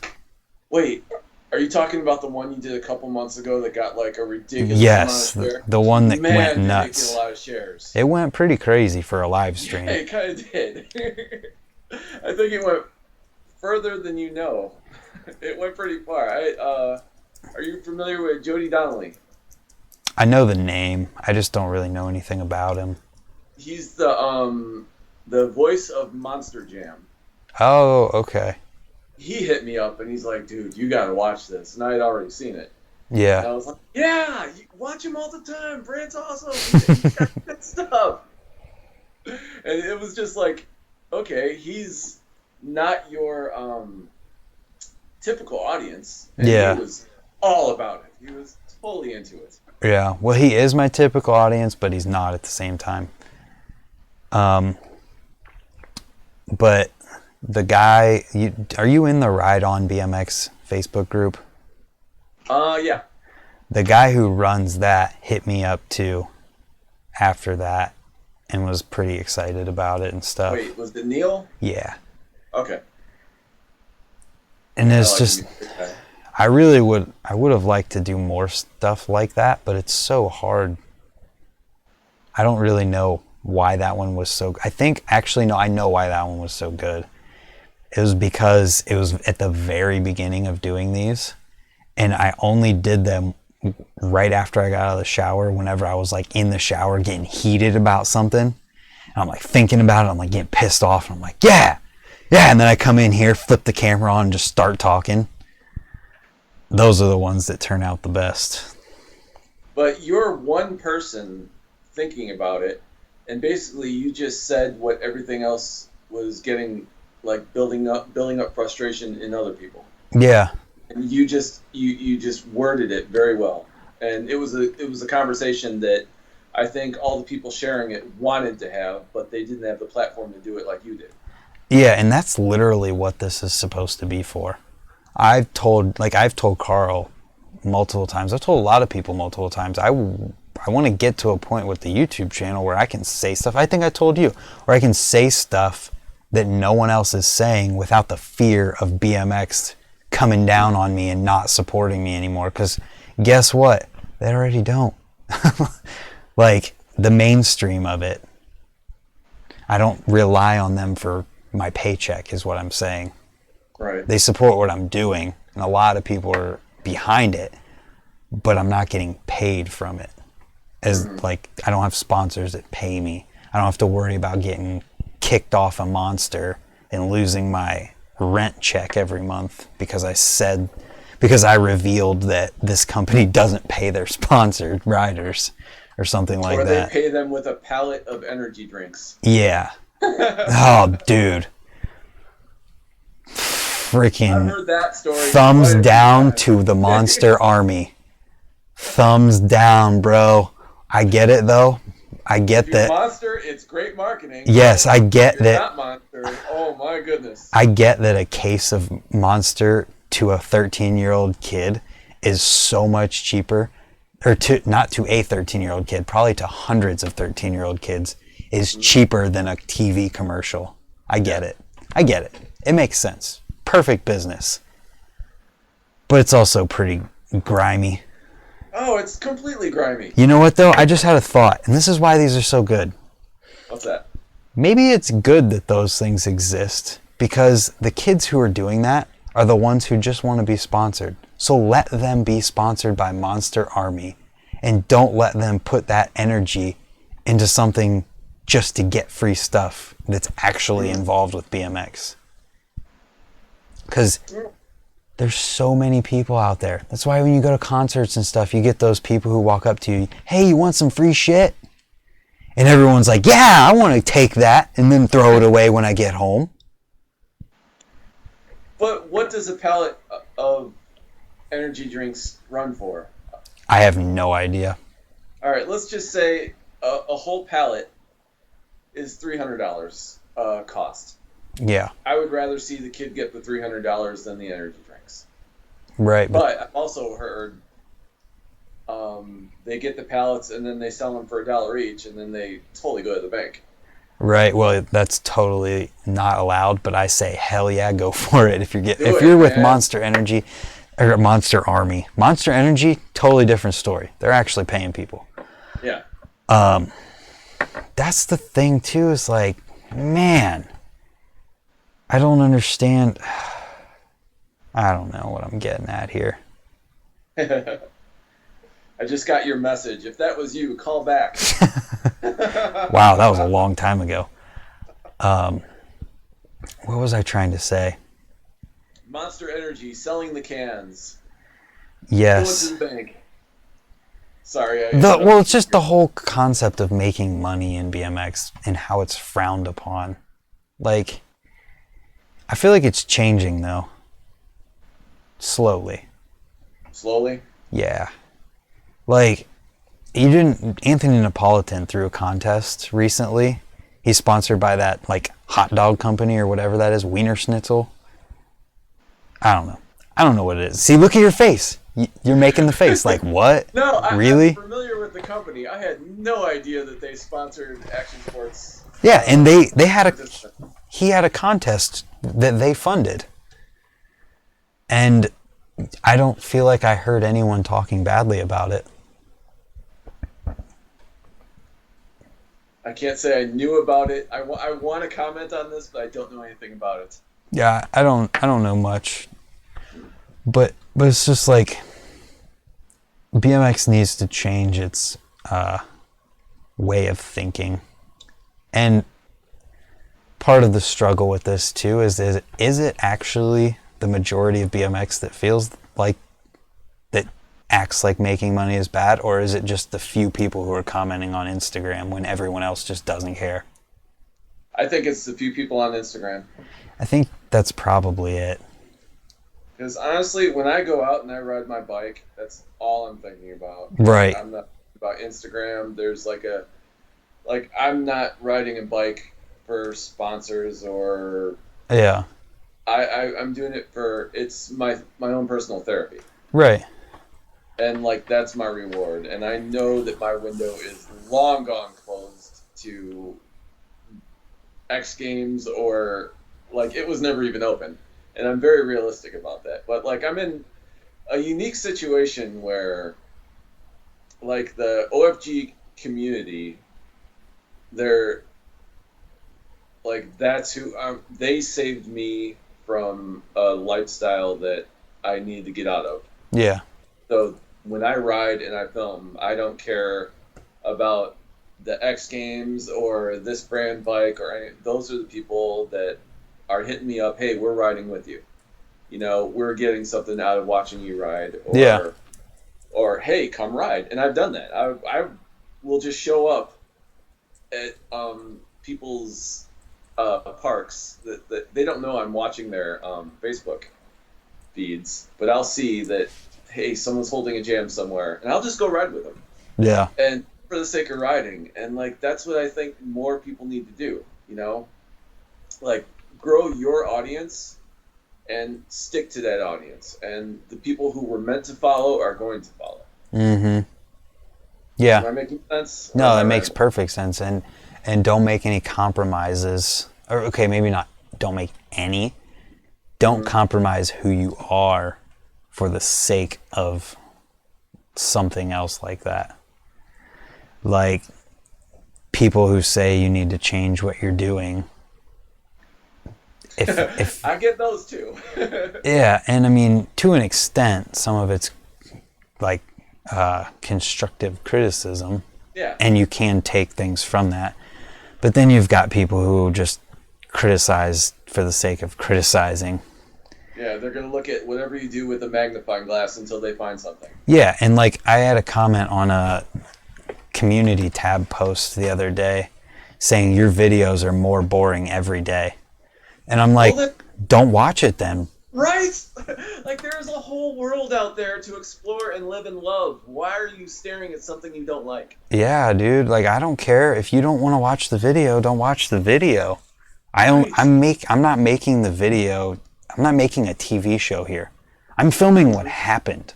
Right. I'm not going to fake something and make something else crazy happen. Mm-hmm. To an extent, yeah, we can do that with certain games and challenges, and that's why Scotty's channel blew up, is because he made crazy stuff happen that people gravitated towards, but it was being real at the same time. Mm-hmm. And even your Scotty Kramers and your Adam LZs and your John Hicks, all their numbers are down, way down. Yeah. Adam LZ, there was a time he would post a video and within an hour have 250,000 hits. Now, not so much. Everybody has their time. It's just great, and I think I'm gonna say that's because people, it's the cycle. They'll get into the sport, they'll enjoy it, and then life tends to slowly take it away from them. Mm-hmm. Or priorities, or adulting, or whatever the case may be. Yeah. Yeah, I see that. Like, even... Oh, where was I going with that thought? Anyway, they get haters. Because they're trying to innovate. Because they're, like, Scotty, I mean, and it just is what it is. He can't put out the same videos that he used to. Yeah. And his popularity has tripled, but he's still suffering the effects of YouTube hits going down. You know? Mm-hmm. And if that's a Scotty Kramer, what... I don't know. I can't... What chance do I have, you know? Well, here's the thing, too. That's where you have to look at your fundamentals and your building blocks of what you're actually building with your YouTube channel. Mm-hmm. And I think that's why my channel grows, is because I have totally and completely obsessed over what people do to make their channels grow, and like doing everything that you possibly can to use the tools that YouTube provides to get videos to people. Mm-hmm. So that's why my top videos are like tip videos. Like the most watched video I have is how you use a video editing app on your phone. It wasn't supposed to be like the highest watched video, but it became that because I was teaching people who ride how they can make videos of riding, and it also ended up helping countless other people. So like when it comes to Scotty's videos, he's not relying on anything. He's just making videos that he wants to make and putting them out. They're not really like messing with tags and trying to, you know what I mean by like the tag side of things? Yeah. They're not really doing too much of that. So they're only really tapping into their audience with those videos. We're getting deep. Everyone who's watching this right now is like getting super insight into the back end of YouTube. So, wait, how many people are watching? Only 11. We're all right. Okay. It doesn't matter anyways. I don't care. I want people to know this stuff so they can make their own channels and be successful. So they're only appealing to their main audience unless a video goes viral. Yeah. That's whenever like they're reaching other people, and that's probably why their view counts are kind of going down, because they haven't had these viral videos lately that they used to have for whatever reason. I mean, like those flat tire death gaps, those videos would go insane, like so insane. So because they're built on viral videos and suggested videos and things like that, if you can't keep it maintained and keep feeding that beast, it's naturally going to fall. Whereas when you compare it to what I'm doing, I'm building on these videos that a lot of people within YouTube like to call evergreen videos, because like a pine tree and evergreen tree is like a long-standing thing. And those are the tip videos that are getting searched out and only grow with time. So rather than uploading this video, it gets this many views in 3 days, then it's dead. It's growing over year-long periods to where now I'm adding to that list of videos that are getting views every single day, every time I make a Tip Tuesday video. Mm-hmm.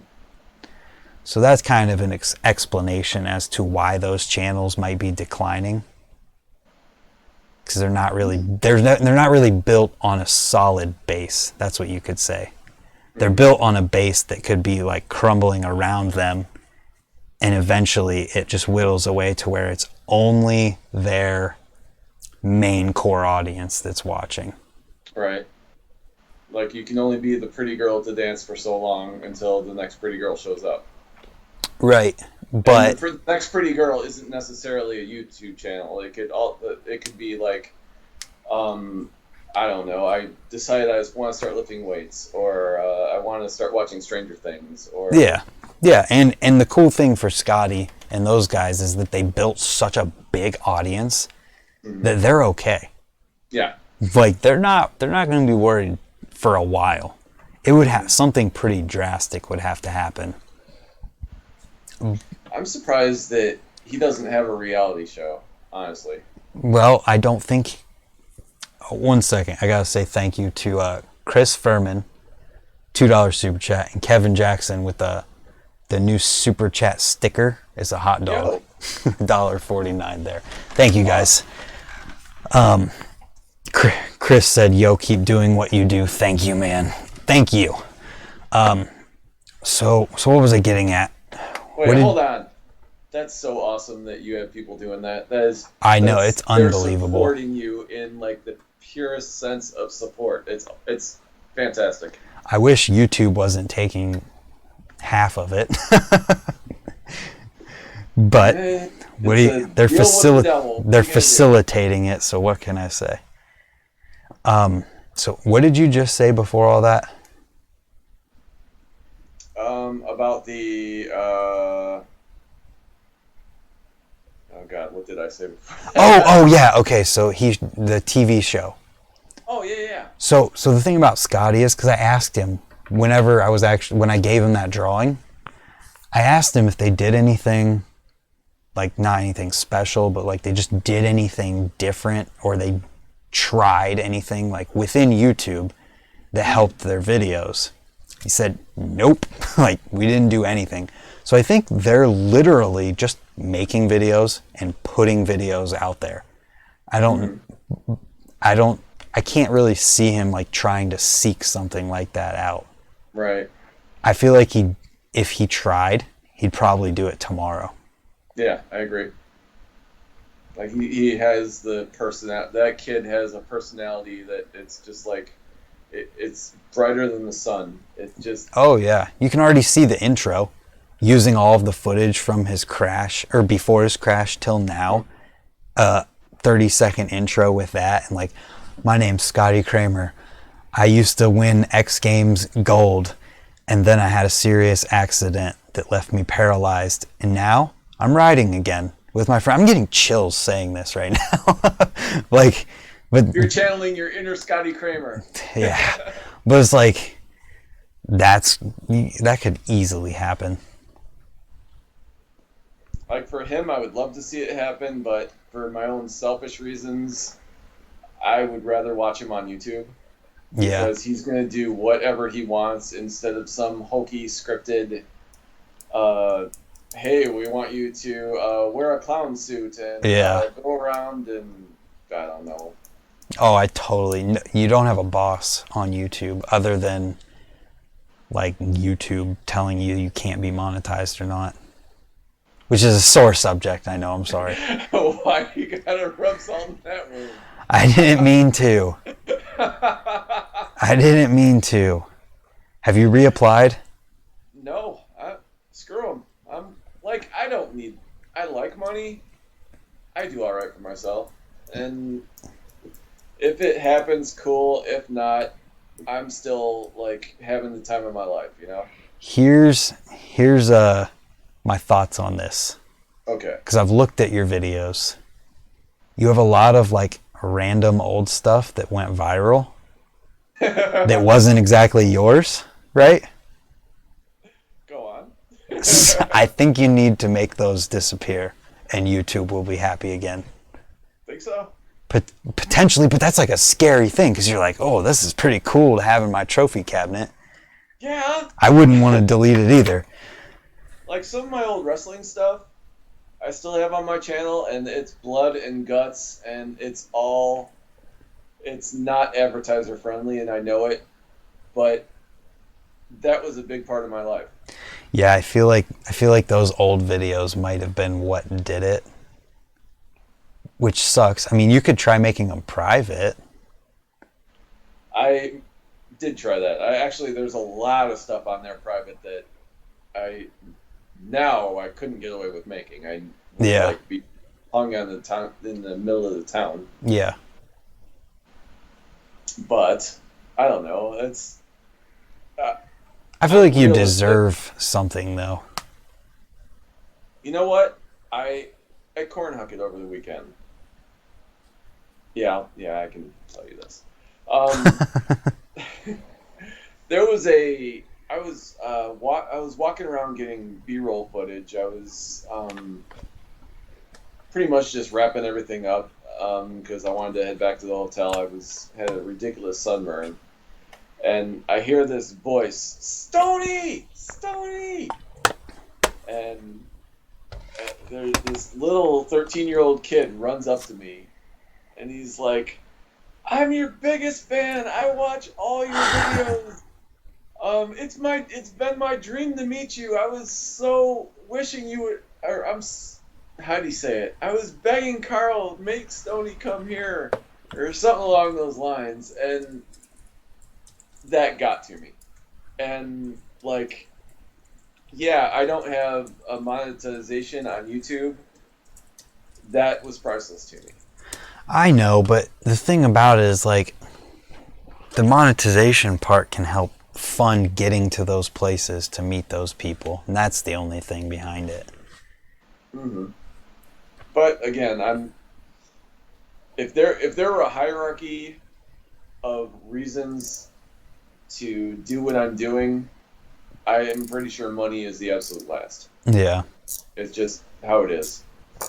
And I'm really blessed to be able to say that. And it's really good that you're not relying on any of that to pay bills. Right. But I retire in 10 years. Wow. Isn't that wild? Wow. I hope me too. So I'll be 55, which is, I can still ride a bike. Yeah. I might not be able to do a whole lot. I don't know if YouTube will even be around then, but that's all I want to do. Ride a bike and like get other people to do it and have fun doing it, That's really all that matters. And if money isn't keeping you from being able to make those videos and stuff, then that's good. Like if it were done tomorrow, I'd be okay with it. Like I'm not planning on it or like steering in that direction, but like everything that I've wanted to gain from BMX, I've gained that and more. Now I'm doing it I want to show other people that it's still possible to keep doing it when you're my age.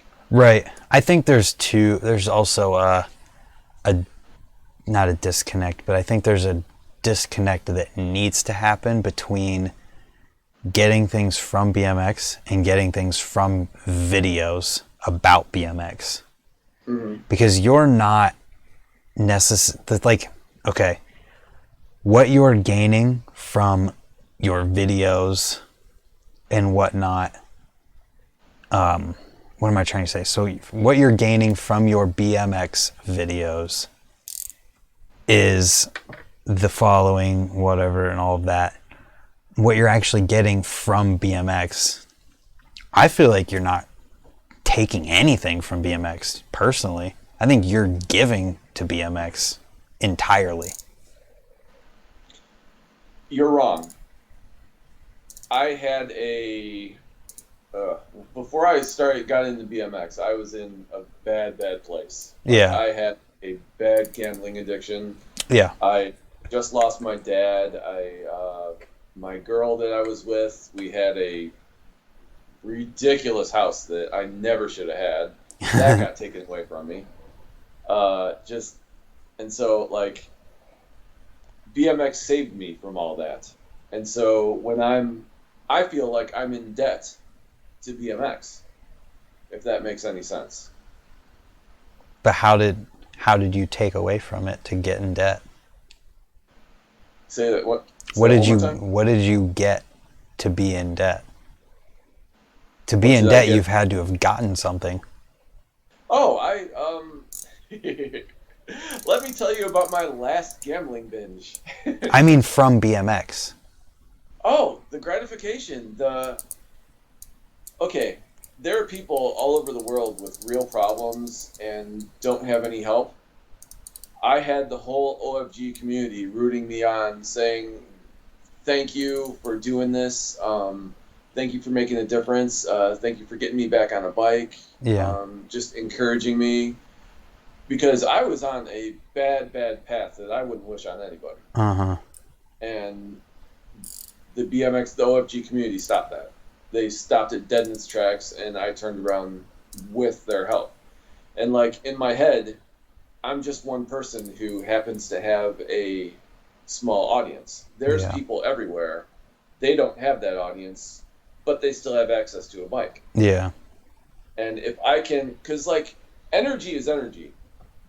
And I had energy that I was channeling into things that I shouldn't have been. Right. And through BMX, I channeled it into things I should be channeling it into. And that's why I'm like, and we've had this conversation where I'm like, how do you stop making videos of riding when you have a soldier overseas saying, hey, thanks for doing this. I watched this. We're at war. Or a kid. There's a guy pretty regularly. I don't want to say his name. I don't know if he. Yeah, it's okay. You don't have to. His dad is dying of cancer, and the OFG videos are their bond. Like, how do you stop? That's real stuff. Especially since I was pulled out of the pit I was in. Yeah. At that very same thing. Yep. And so that's why, like, money, I'm good.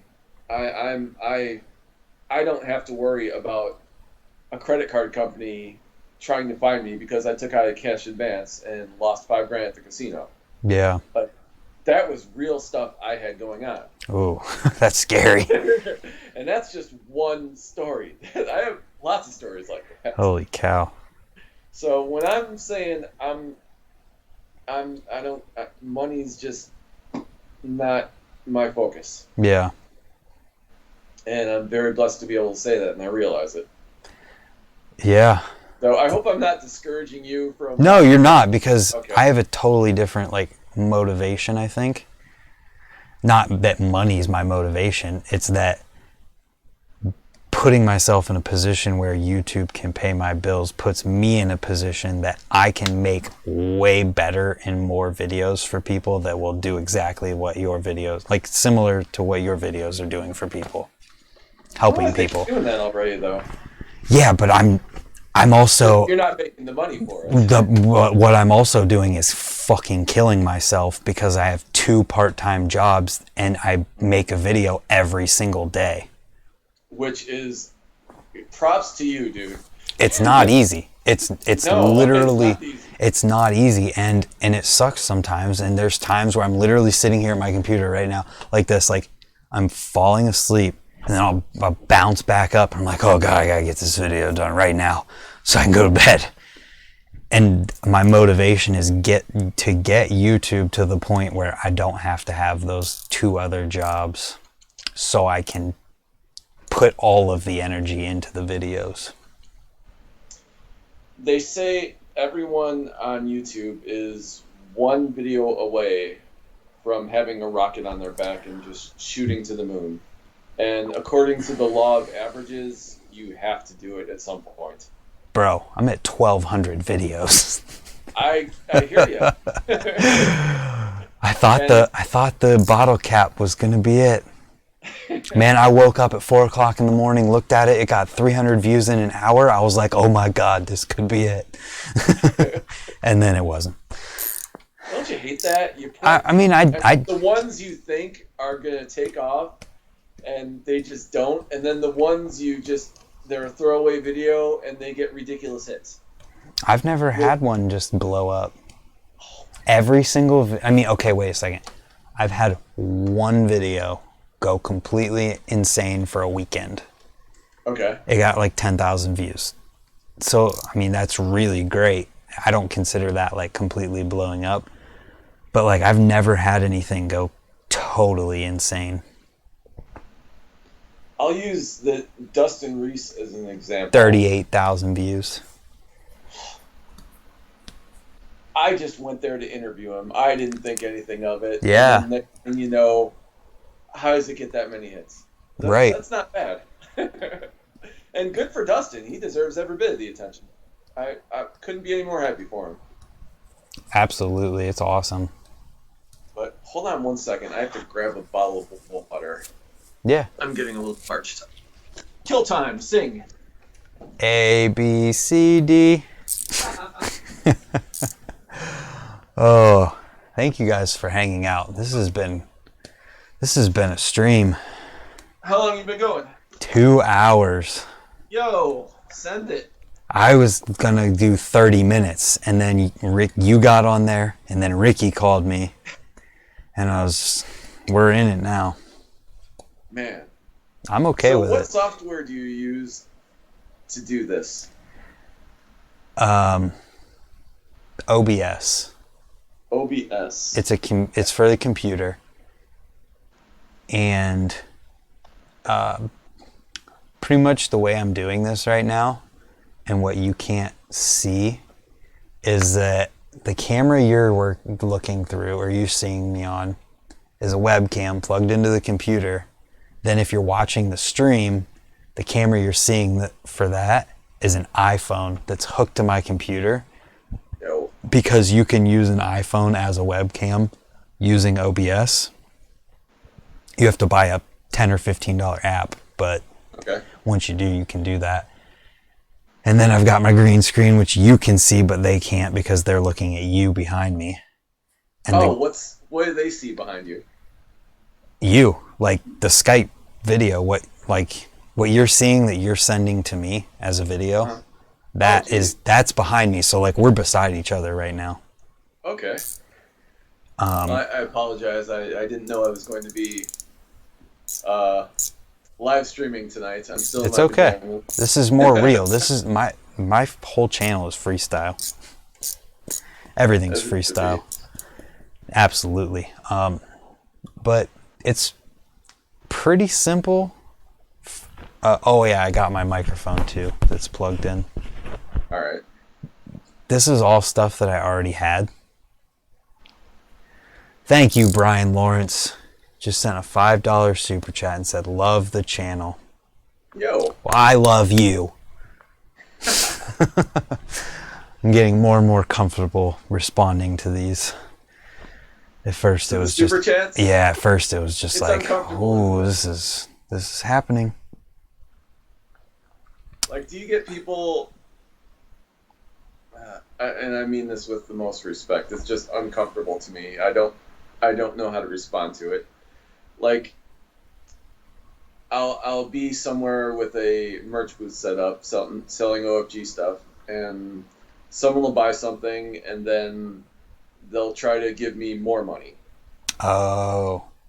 And I appreciate it, but I don't know how to, like, thank you. That's really kind of you. You don't have to do that. Are you sure is a good response to that. Yeah. Are you sure? Are you totally sure? Are you really, really, really sure? What I try to do, like, my own solution to clean my own conscience is I'll say, well, would you be okay with me taking it off of the total price of the next purchase? And usually they're okay with that, which everybody wins with that one. Yeah. But I if there's a way to make me squirm and uncomfortable, that's it right there. And I'm not saying it happens every day, but... Well, it's like I feel like it shouldn't, though. I agree. Because it's... Yeah. It's, like, we're artists. We've been so conditioned to be like, oh, this is weird. Like, should I accept this? But it's just somebody wanting to support what you do. Yeah. And that's pretty cool. It's better, like, basically they're saying you're worth my money that I would be putting into a cable subscription or something like that. I want to directly help you out with it. It's just, like, I'm not comfortable with attention. I'm a really shy person. I don't know how... I may or may not come off that way, but I'm really quiet. I'm the guy who sits there and just kind of plays with his phone and... Yeah, dude, I'm the same way. Unless I know somebody, I am very quiet. And I feel like a lot of people think I don't like them because of it. I get that same vibe. Yeah. And I'm like, no, I want to hug and hang out with everybody, but I am not good at being the first one to initiate it, you know? Yep, exactly. And then you add in... Oh, let me ask you this. Okay. Your your friends, your non-BMX friends. Don't have any. Really? Legitimately don't have any.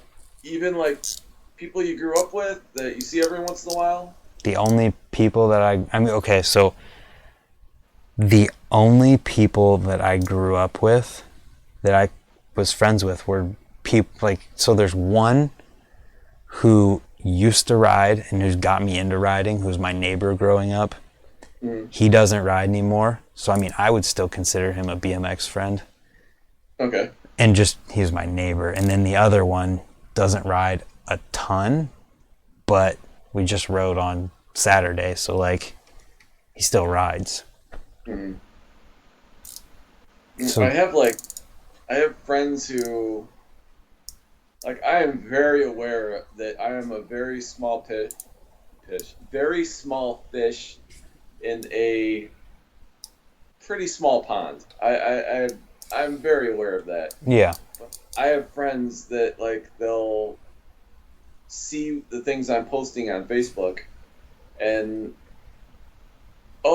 they're like surprised when I come hang out with everybody, or like I show up at someone's party. Oh, what are you doing here? You're famous now. You shouldn't be here. And I'm like, whoa, back up. There may or may not be a word for what I am. I promise that is not the right one. That's funny. But I've heard that from a few people that didn't know each other. And I was curious, okay, maybe this is like a common thing. If someone else was going to go through that, maybe it's Brant, I don't know. Because I don't have friends outside of BMX, no. No. What about your coworkers? Do they know that you're a BMX guy? Yeah. Oh wait, you do freelance. But No, I have there's a tractor company called Ventrac, Yeah. and I go in there Tuesday, Wednesday, and Thursday. But they're on YouTube. Like, that's what I'm doing. I'm helping with videos for YouTube through them. So, like, they've got videos with over 10 million views. So, like, they know what that's like. So you're not Clark Kent when you go in there. No, not really. Especially because I'm wearing it's in my car. I'm wearing my Park Tool beanie every day. Man, no one at my job knows anything about me. That's funny. That's weird. And That's how it used to be, where I used to be at. I don't know. Like, I'm constantly afraid of, okay, at some point, someone's going to show up, and it's... Because I work in a auto manufacturing facility, and it's all like your blue collar. F this and F that, and yes. Why do we have to do this? And this rule is bull. Yes. That's where I used to work in one of those too, making videos of those people. So imagine your coworkers having some random dude with a camera walking down to film them. That's like my biggest fear, man. Is having someone find out what you do? At work, yeah. Why? I don't know. They probably think you're cool. Know, because it's just a ball busting environment, and I'm a pretty easy target already, and I know it. So, like, the less they know, the less ammo they have, the better. Which, that's true too, but like, the guy who owns the trails that I help dig at, he shows his coworkers videos and stuff from the trails, and they look at it the same way they would look at XGames, because to them it's no different. Yeah.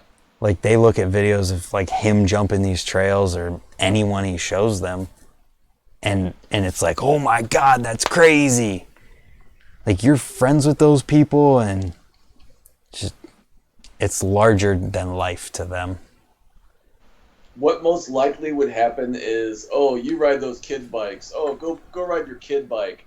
No matter what I said, no matter how right I was about something, that would be a weapon. Yeah, probably. I'm good without it. That's okay. Clark Kent. How far along are we, sir? What do you mean? Time-wise. Oh, we can go as long as you want. Man, what time is it? I legitimately don't care. It's I'm enjoying it. It's cool. I like having the conversation. I feel like there was something I wanted to talk about but forgot. talk about with me or talk about in general. With you and in general, potentially. Hmm. But I can't think of what it might have been. Man. Well, I have a video to edit. Oh. Let's talk about Corn Hugget for a minute. Yes, let's talk about that. That's perfect. Man, I really wanted you to go. I was really hoping you would just show up and nobody knew it was going to happen. That would have been cool. That, like, you said 2014? Yeah, and then I went not to Cornhucket. I just went out to Carl's 2 years ago, I think it was. Or And last what year. all did they have there to ride when you went? Outdoor, barn, mega. The trails weren't changed. Pretty much everything that was there this year. They had Mega then? Yeah, that's been there since the first time I was there. Okay. Did they didn't have the slide. No, that was fresh this year. Man, that was crazy. Like that, it's. I wish Corn Hucket got the attention that Swamp Fest got. Yeah, but unfortunately it doesn't have a Trey Jones running it to where it's the same freaking thing that I was talking about earlier with the golden child concept. It has to be the chosen one, and it's not the chosen one. But and you know how we talk about people in BMX just hating on people? Yeah. How can you hate on Carl? Like, if you like bikes even a little, you have to respect what he's doing. Because it's easy. That's the oh only gosh, thing. that drives me crazy. Like, that's someone that you should bow down and kiss his feet for putting every single thing he has on the line for this industry, you know? All right, maybe that's a little strong. Don't kiss his feet, but the dude deserves all the props in the world and all the attention of, like, a mainstream event. Well, yeah, and I think part of it is that just people only know what they see. And for the past couple years, all that they've seen is like the building stuff. Mm-hmm. And it's probably hard for people to get past the whole like concept of it. Of it's this thing that everyone's coming together to do, and he has to ask for help with it. Mm-hmm. Or it can't happen. I think a lot of people probably can't get over that. And you don't have BMX media helping it at all. Unfortunately. It sucks. It's just like now that place would be a perfect reality show. Yeah. Like everything about that compound, Carl's got the personality, his family they're all like it's the perfect storm that absolutely hasn't been covered yet. I've told him several times he needs to do YouTube, but when would he do it? Yeah, right. Like he's the definition of passion. Like I couldn't do what he does, and I oh god, I wouldn't even know how to go about doing what he does. Between having a family and that giant property and paying the bills and all that, it's incredible. But yeah, I feel like that's all he knows, man. Like it'd probably be hard to not do it. Right. That's just the kind of person he is. Always wanting to do something to help people. I keep trying to get my phone to bring up the chat room because I want to see.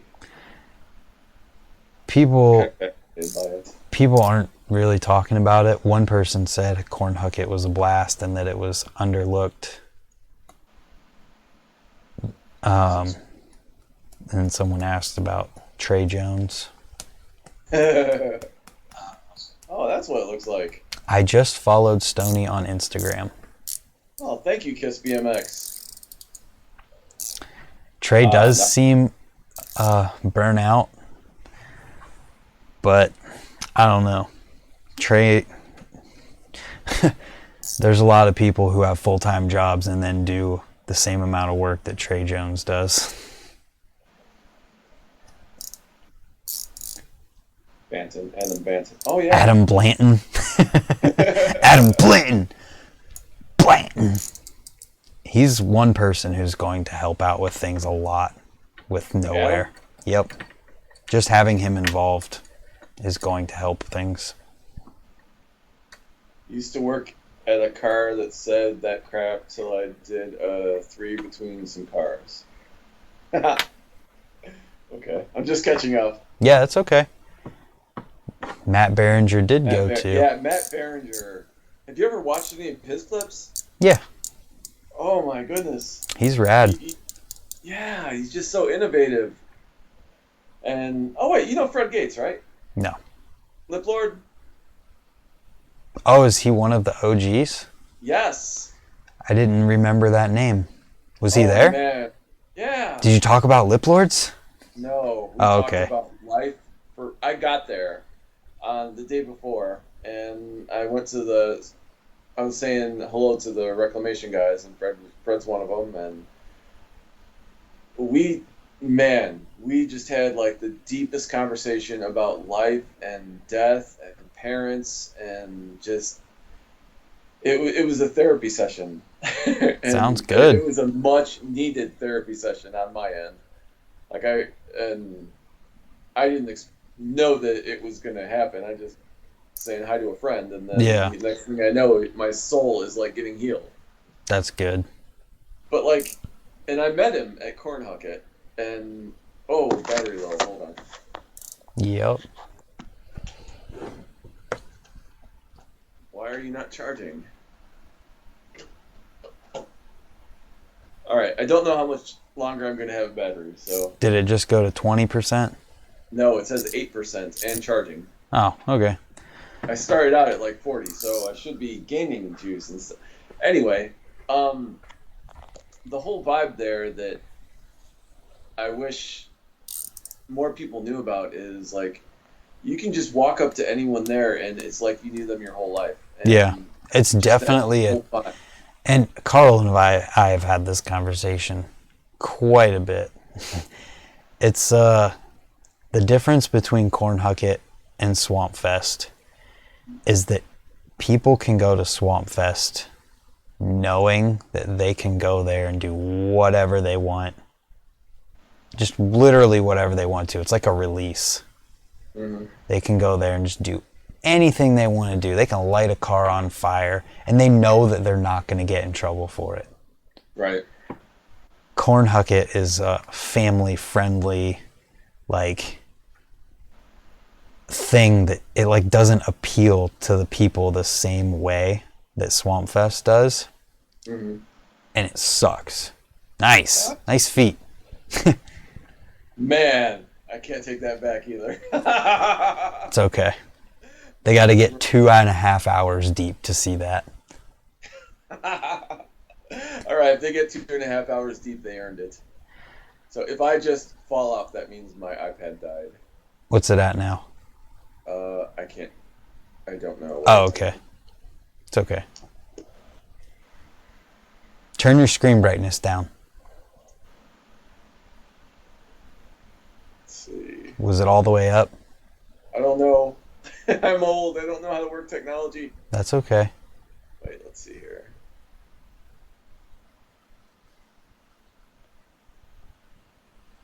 Ah! I didn't lose you, did I? No, you're there. You just, video disappeared. Wait. Skype. There you are. Okay, cool. Anyways. Still at 8%. Anyway. Well, I'm gonna duck out then. Okay. I'm dying here. You're dying? We're all dying. I'm dying a little quicker than you, I think. Whatever. It's a good talk. We should leave on a on a note. On a note? Yes, what should that note be?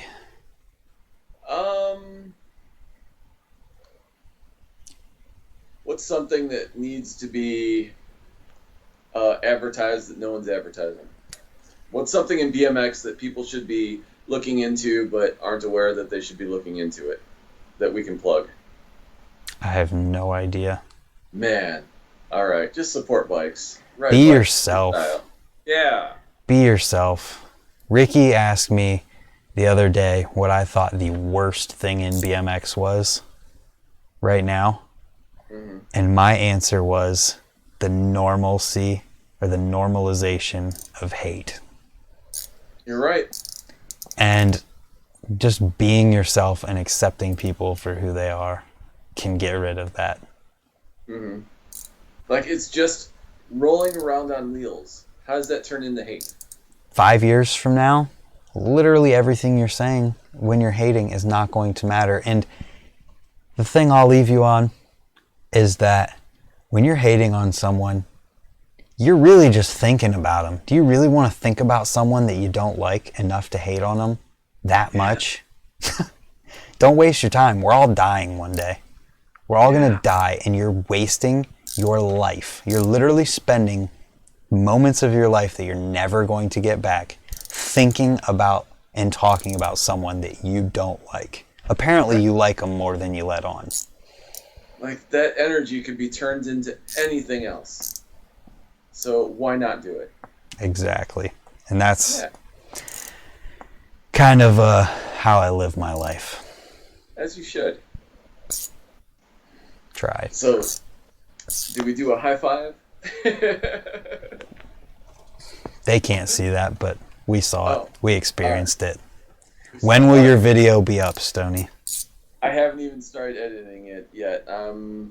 Hopefully I'm going to start tomorrow and sometime next week. It's going to be 2 or 3 parts. I don't know yet. I would definitely make it multiple parts. It's not gonna. There's a lot of talking, because I'm fascinated by picking people's brains. Yeah.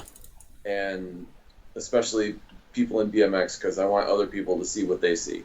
Yeah. So there's a lot of talking. There's some shredding, and I'm pretty excited to put it together. And I hope the people that watch it gain the feeling from watching it that I had being there. That's my goal. I like that goal. Yeah. That's pretty much. Someone said, "I'll watch that." Yeah. Thank you. Thank you, someone. Hopefully, we got some more regulars for you tonight. Yeah, I'll take them. Oh, well, since I have a little bit of attention, before I go, I do videos, and they're basically just me hanging out on my bike. I usually don't have a format. I just go out with a camera, and whatever happens, happens, and then I try to put the story together and make it make sense later. And that's what I do. It's fun, it's real, and it's not a put-on face. I'm not going to do triple whip, look back flares or whatever else. People, I just ride and have fun. Chances are, if you're on my channel, you're going to enjoy what he's got going on. Oh, I appreciate that a lot. Absolutely. All Let's right, do it again. All right, we'll do it again. Thank you very much for having me on, bud. Peace out. See you later, man. Boom. There it was. We're at 2.5 hours. I need to go to bed so I can wake up and make the news video tomorrow. Thank you guys for hanging out. Thank you all for the shout. Oh, yeah. Hey, that's a good idea. Don't leave yet, people. Thank you, Jason. I didn't even think about actually bringing it up. That's a really great idea. My bad, everybody. Here it is right here. Oops. Let's get rid of that for a second. OFGBMX, Old Fat Guy BMX.